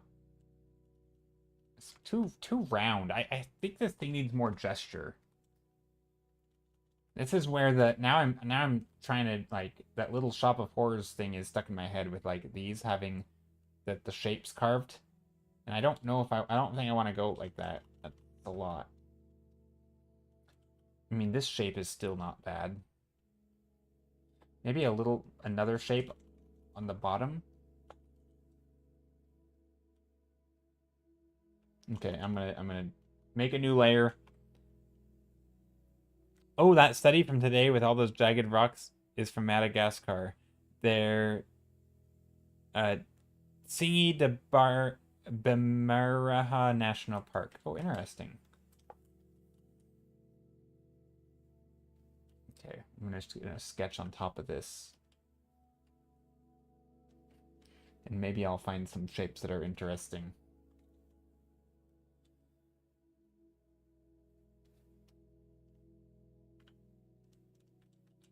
This makes it look like it's jumping at it, like like it has arms, and it's just like gonna go. I actually kind of like that. Sort of like the arms. That's funny looking. I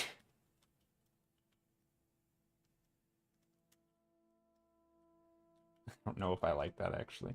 What about these? Do I like that shape?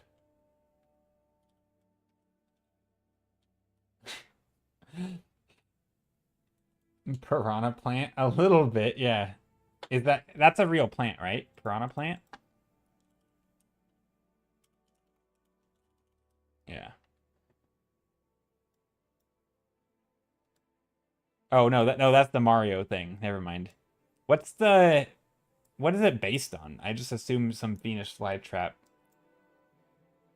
type thing.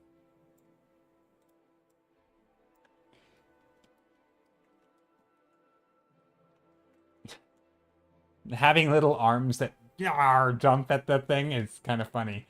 I don't know why, it adds that like character to it, you know? Little spikes here and there.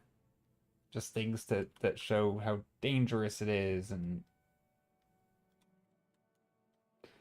I don't know if I like the nose shape. Like, what if I...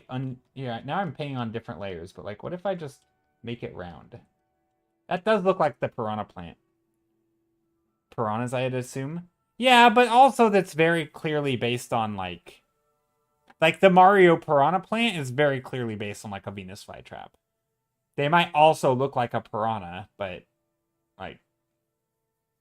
It's very clearly a carnivorous plant based on carnivorous plants. Right? Like... It's not exact... I mean, it's not super duper unique. But yeah, it obviously also... I mean... Maybe, yeah, it's probably based on both, exactly. I mean, we even mentioned that this thing looked like a whale, so, like, you know. And also, if we were being smarter about it, we probably could have come up with saying it was based on a piranha, which it's not necessarily, but, like, it does look like a bit of that, yeah. I don't know.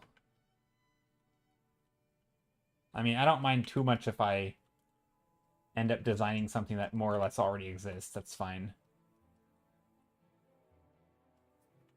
As long as I have intentionality behind it. Like, I like the spikes. I just don't want it to be a circle, right? I just don't want it to be super simple. I like the little, you know, shapes and the, you know, like if this is a leaf, right? Like having a little bit of a flap here that kind of makes it look like a nose or something. I don't know. Maybe not. Maybe that flap is stupid. That stupid nose flap. Maybe it shouldn't be here.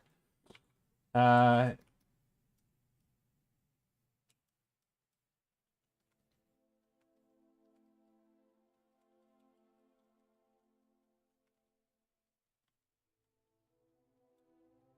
Also, I'm going to add little textures in here. Little fuzzes. Because I think these real plants have little fuzzies.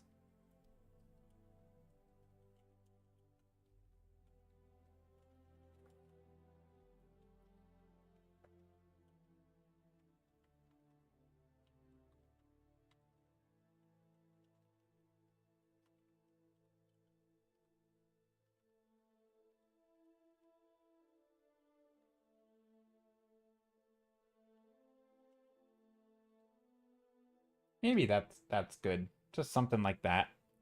I don't think we have to go crazy with it. Maybe this part here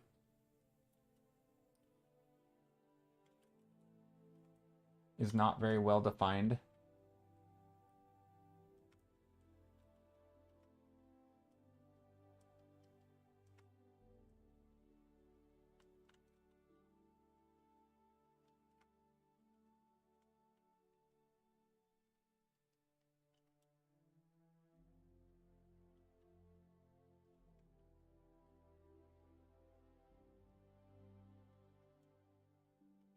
Hmm.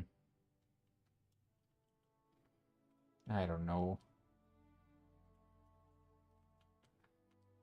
Maybe like that, like a little hook. A hook nose? Nah.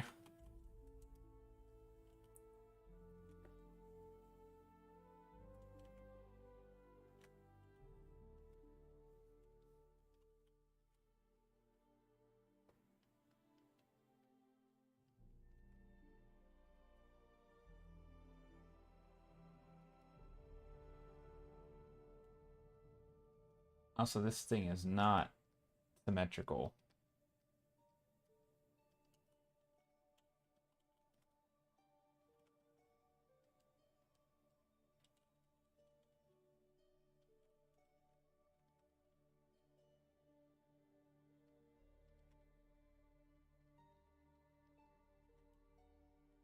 There.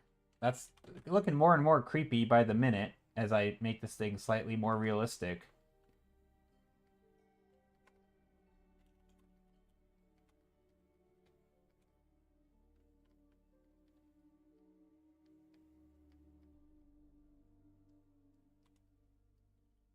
Also, these are less less protruded because you can see that they're less protruded here, right? Like they're not going like that.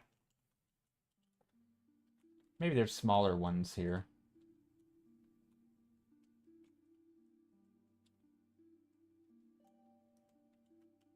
There.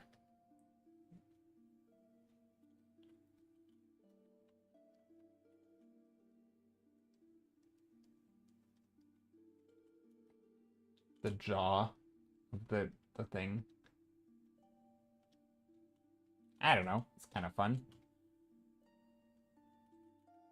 I don't know if it needs a jaw. Gosh, I don't even know if it needs this. I still don't know what this is.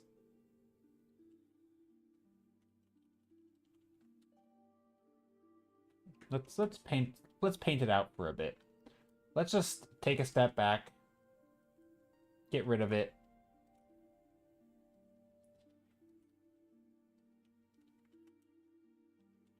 I mean, maybe this is where we just go like little spikes on the top. Like it can have like a crown or something. Not a crown, but like, you know, like some sort of top layer. We could go like folding back layers.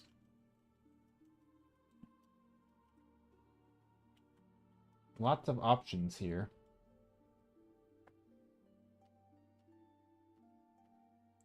I mean, I do like this because it gives it like that fishy look, kinda.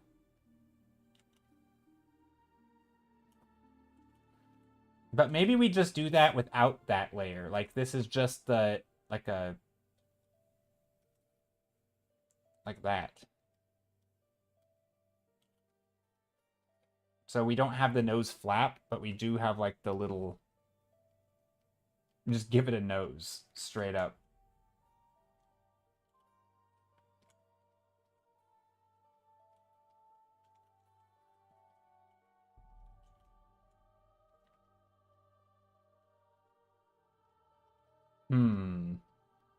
I mean, little pig nose. Kind of fun. Little shiny nose. Drexilla, how are you doing today? Did I already ask? I think I asked that. And you said you were doing good? Hope you're doing well, though. Okay, I don't know what I'm doing here. I do... Gosh. Maybe we do just go like that.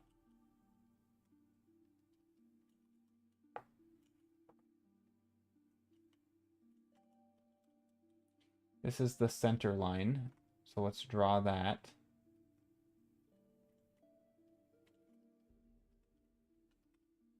A little bit of a point.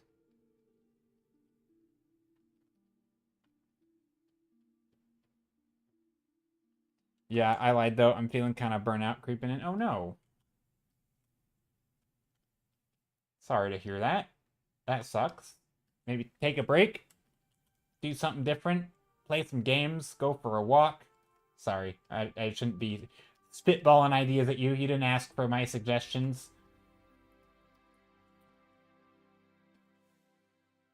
Okay. Do I...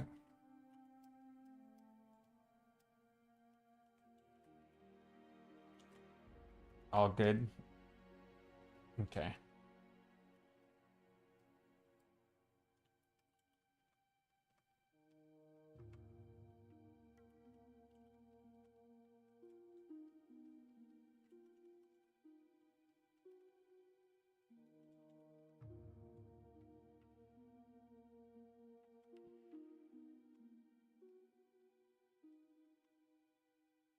Maybe something like that?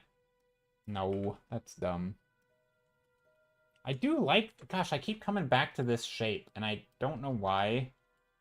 I think I also didn't draw it very well. Like,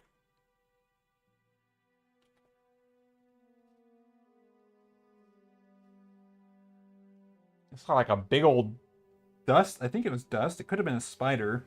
Just fell down. I don't know if it was dust or a spider, but it just like fell. I think it was dust. It's like a big dust ball. Weird. Just like catching the light. Very large particle. Anyway, uh, yeah. So this feels like this is the front of the face, and it would need to come this way.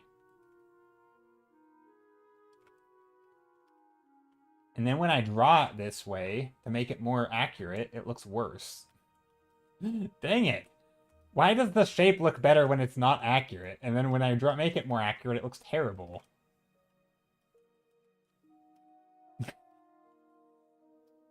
Oh no. What am I doing? I think maybe also the reason I don't like this shape is because it's only one shape. Like, what if I add another shape? Yeah, like a petal, or not a petal, but like a, I don't know, it's just like a part. Maybe I need another shape here. Like, yeah, like a leaf kind of thing.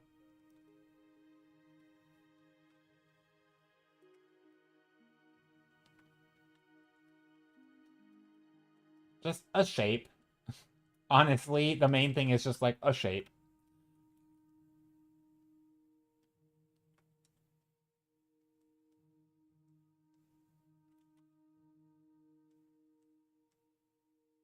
Like that, maybe.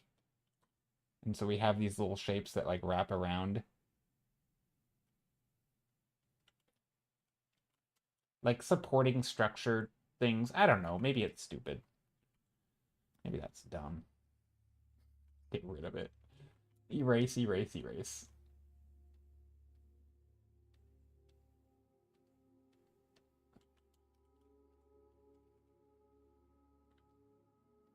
I just don't like that it's purely round, you know?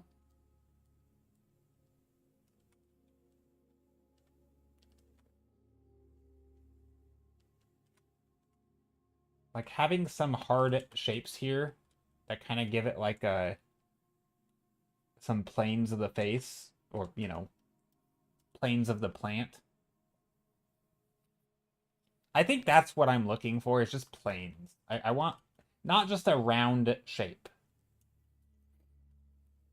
Like if you look at real plants, right? You have these like little shapes like this that kind of stick, these little ridges that kind of stick up and then they flatten out, right? And there's these flat spots on them. There's it's not just a perfectly round plant, right? You have ridges. Maybe that's what I need. Like stuff like this where you know, you have these little ridges.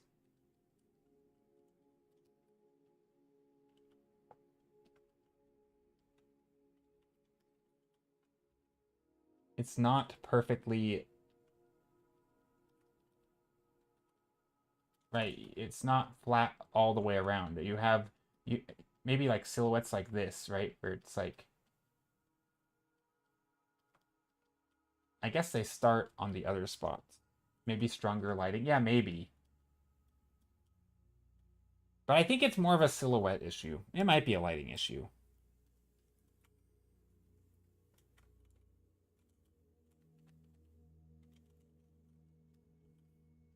I mean, I just gotta figure out the shape first, I feel like.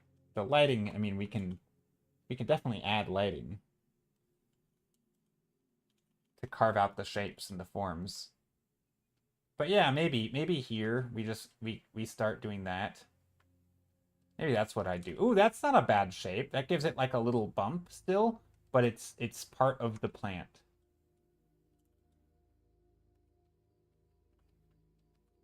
It's not bad.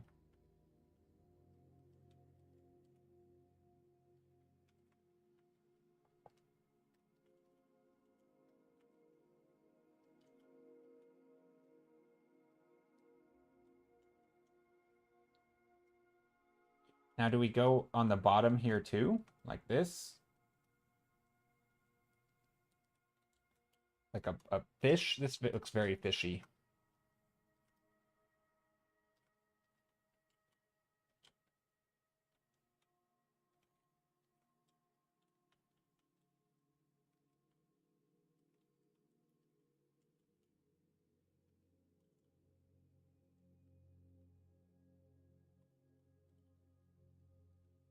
Maybe that's what we do.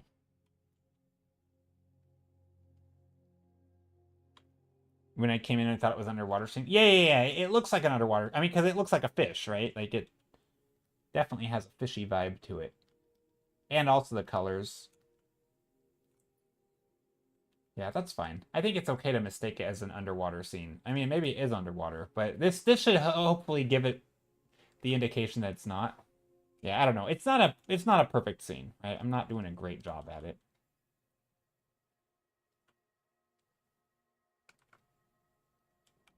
Okay, I think that's better.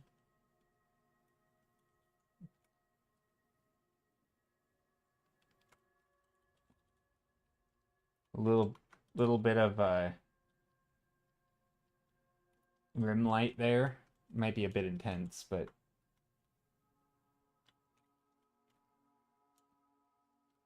just helps pop that edge out a bit.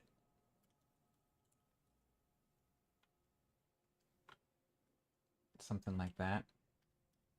Little plants back here.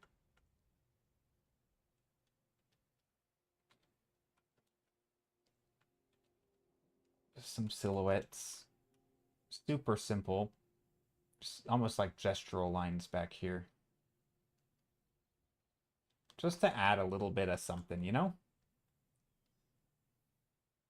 Something.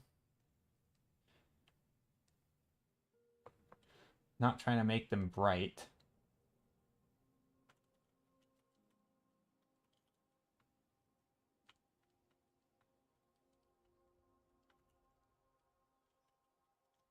Just layering some of that depth.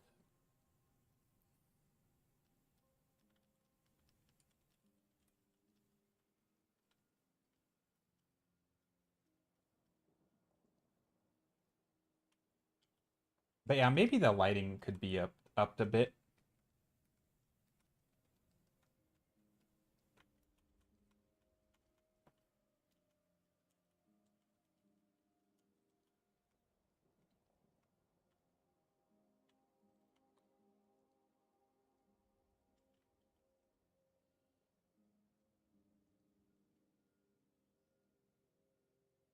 Yeah, I'm not sure about what's going on in this shape. I think I didn't make my forms. I think I'm not very good at rendering certain forms and like trying to really establish where the lighting is. Like I didn't really do that. And you're right when you said maybe the lighting. Like I don't think I even know where my own lighting is. Like I kind of have a vibe of it, but it's not I haven't really decided, you know? So it's kind of flimsy. It's like flimsy fundamentals of not knowing what my own painting is, yeah, what's happening in my own painting.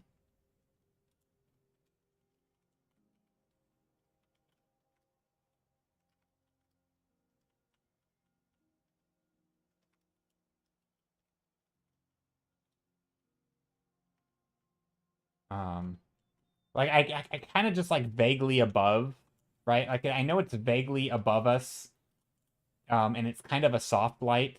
Maybe there's some dappled light, right? Because like again, it's covered in plants, right? So maybe some dappled light, but like where is the dappled light coming from? Like I assume just above. But like, okay, even if it is above, then isn't this correct kind of to have like this would be the sphere, right? Like for example, here, let's literally do it, right? We're making a sphere. This would be the underside, this would be the light side. But like it's not a strong light, it's a softer light.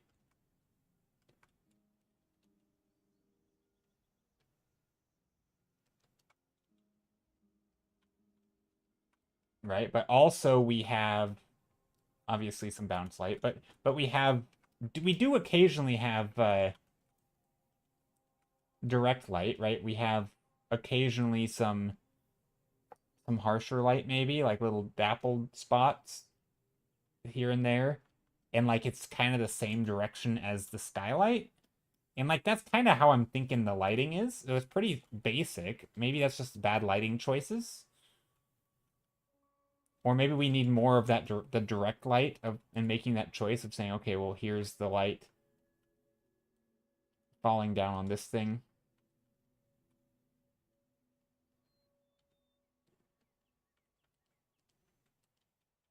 And in here, some light. But like this form also I'm not super clear on, so it makes it hard to light it. Kind of looks like the light's coming from behind. True, true. There is like an ambient light from behind, right? There's definitely an ambient light, like a softer light, like you know, even this cool like white light. I feel like that is coming from behind. I don't know. I'm all confused. It's not great. I think I need to take a break though on it.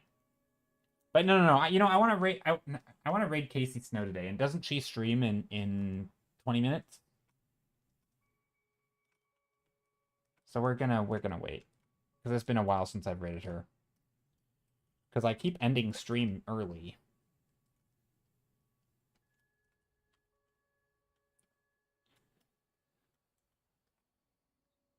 I like the painting. I like it too. It's one of those things where, like, normally I think if I were doing this, I would just be like, let's quit. But I I want to fix it, right? Because I do like it, and it's.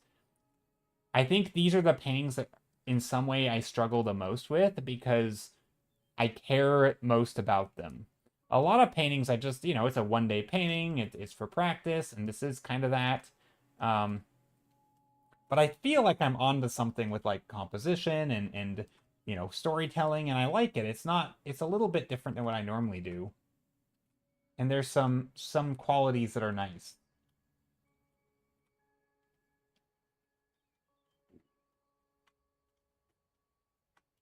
Hawaii Artworks. We could raid him, but I think I want to raid Casey if she's gonna be live.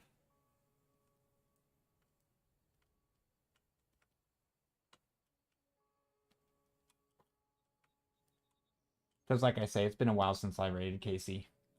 I think she streams on Mondays, right? She streams Mondays, Tuesdays, Wednesdays, I think.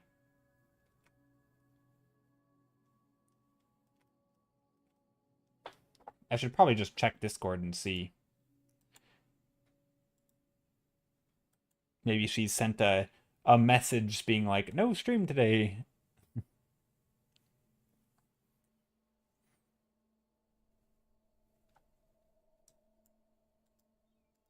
Schedule for March. What is today? 4 p.m. Yeah, okay, that's her time. So yeah, yeah. 20 minutes, 18 minutes. Okay, yeah, we'll rate her. Just Fiction. Ooh, we could rate Just Fiction. That'd be fun. We haven't rated. Have we ever rated Just Fiction? I don't think we have. You know what? Let's rate Just Fiction.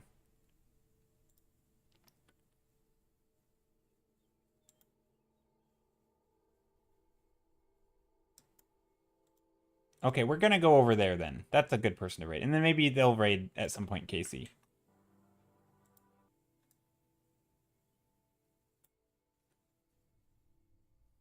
Ooh, they've been live a long time. That's kind of scary because then they might end. Okay, we're gonna raid them though. Thank you for being here, everybody. I appreciate it. If you're watching on YouTube, thanks for hanging out and lurking. And if you're or not lurking, thanks for watching. Oh wait, we're getting raided. Oh my gosh, we're trying to raid. Hold on. Do I pause the raid, or do we just send you guys off in the raid train? I think I'm leaving. I'm so sorry. Actually, hold on. Nope. Cancel raid. Cancel raid. Sorry, we got raided. Yeah, we're getting a raid. We were gonna raid. You can send us. Okay, we're gonna. No, it's all good. I'm just gonna say hello. Hi, my name's Joe. I paint stuff. We are painting a some sort of weird carnivorous plant thing today. Normally we don't paint carnivorous plants. We paint. Here, let me show. Uh, we've been doing a lot of like thumbnailing, and then we pick a thumbnail, and then we vote on a thumbnail. So like last stream we did this, and then we picked that one, and then we worked on it till the end of that stream, and then we turned into that. Other times we do Map Crunch Monday, which is these are photos, not paintings. These are the paintings, and we do paintings from Map Crunch, from Google Street View. Basically, we find locations, then we paint them. and it's fun. Yeah, so we do a lot of environment paintings. This is technically an environment, but more illustration-y. But anyway, yeah, how's it going? Sluggy McSlug, hello. Eon Twine, hope you're doing well. And yeah, thank you so much for the raid. I super appreciate it.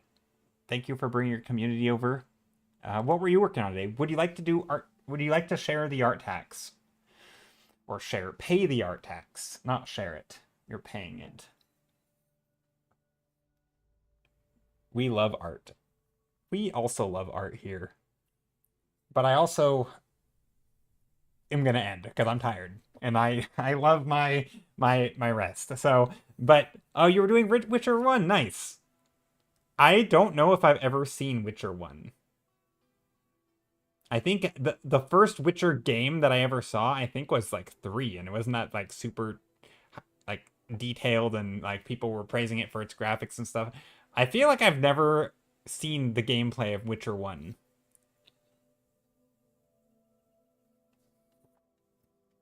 Maybe Witcher 2? Is there even a third? I don't even know. Maybe it's Witcher 2. One of the Witcher games.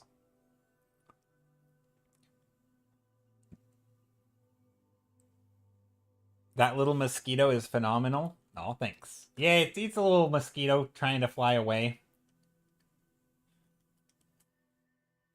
Didn't they announce a remake of Witcher 1? Oh, I don't know. Witcher 1 is very jank. Well, I hope you had fun. And yeah, so okay, now I'm curious then. What made you raid me? Because if normally I feel like we don't get a lot of people playing game streams. But so yeah, I'm very curious. What brought you here? And thanks for being here. But yeah, no, I do a lot of environment art. That's kind of my thing. Lots of environment stuff. Yeah, we're getting tired. Witcher 4 has been announced. Ooh, okay. Nice. You raid because lovely art. Okay, well, thank you. I appreciate it. Well, anyway, I'm gonna send us off. Sorry, that was the worst raid welcoming ever, but I'm see ya. Yeah, take care, everyone. We're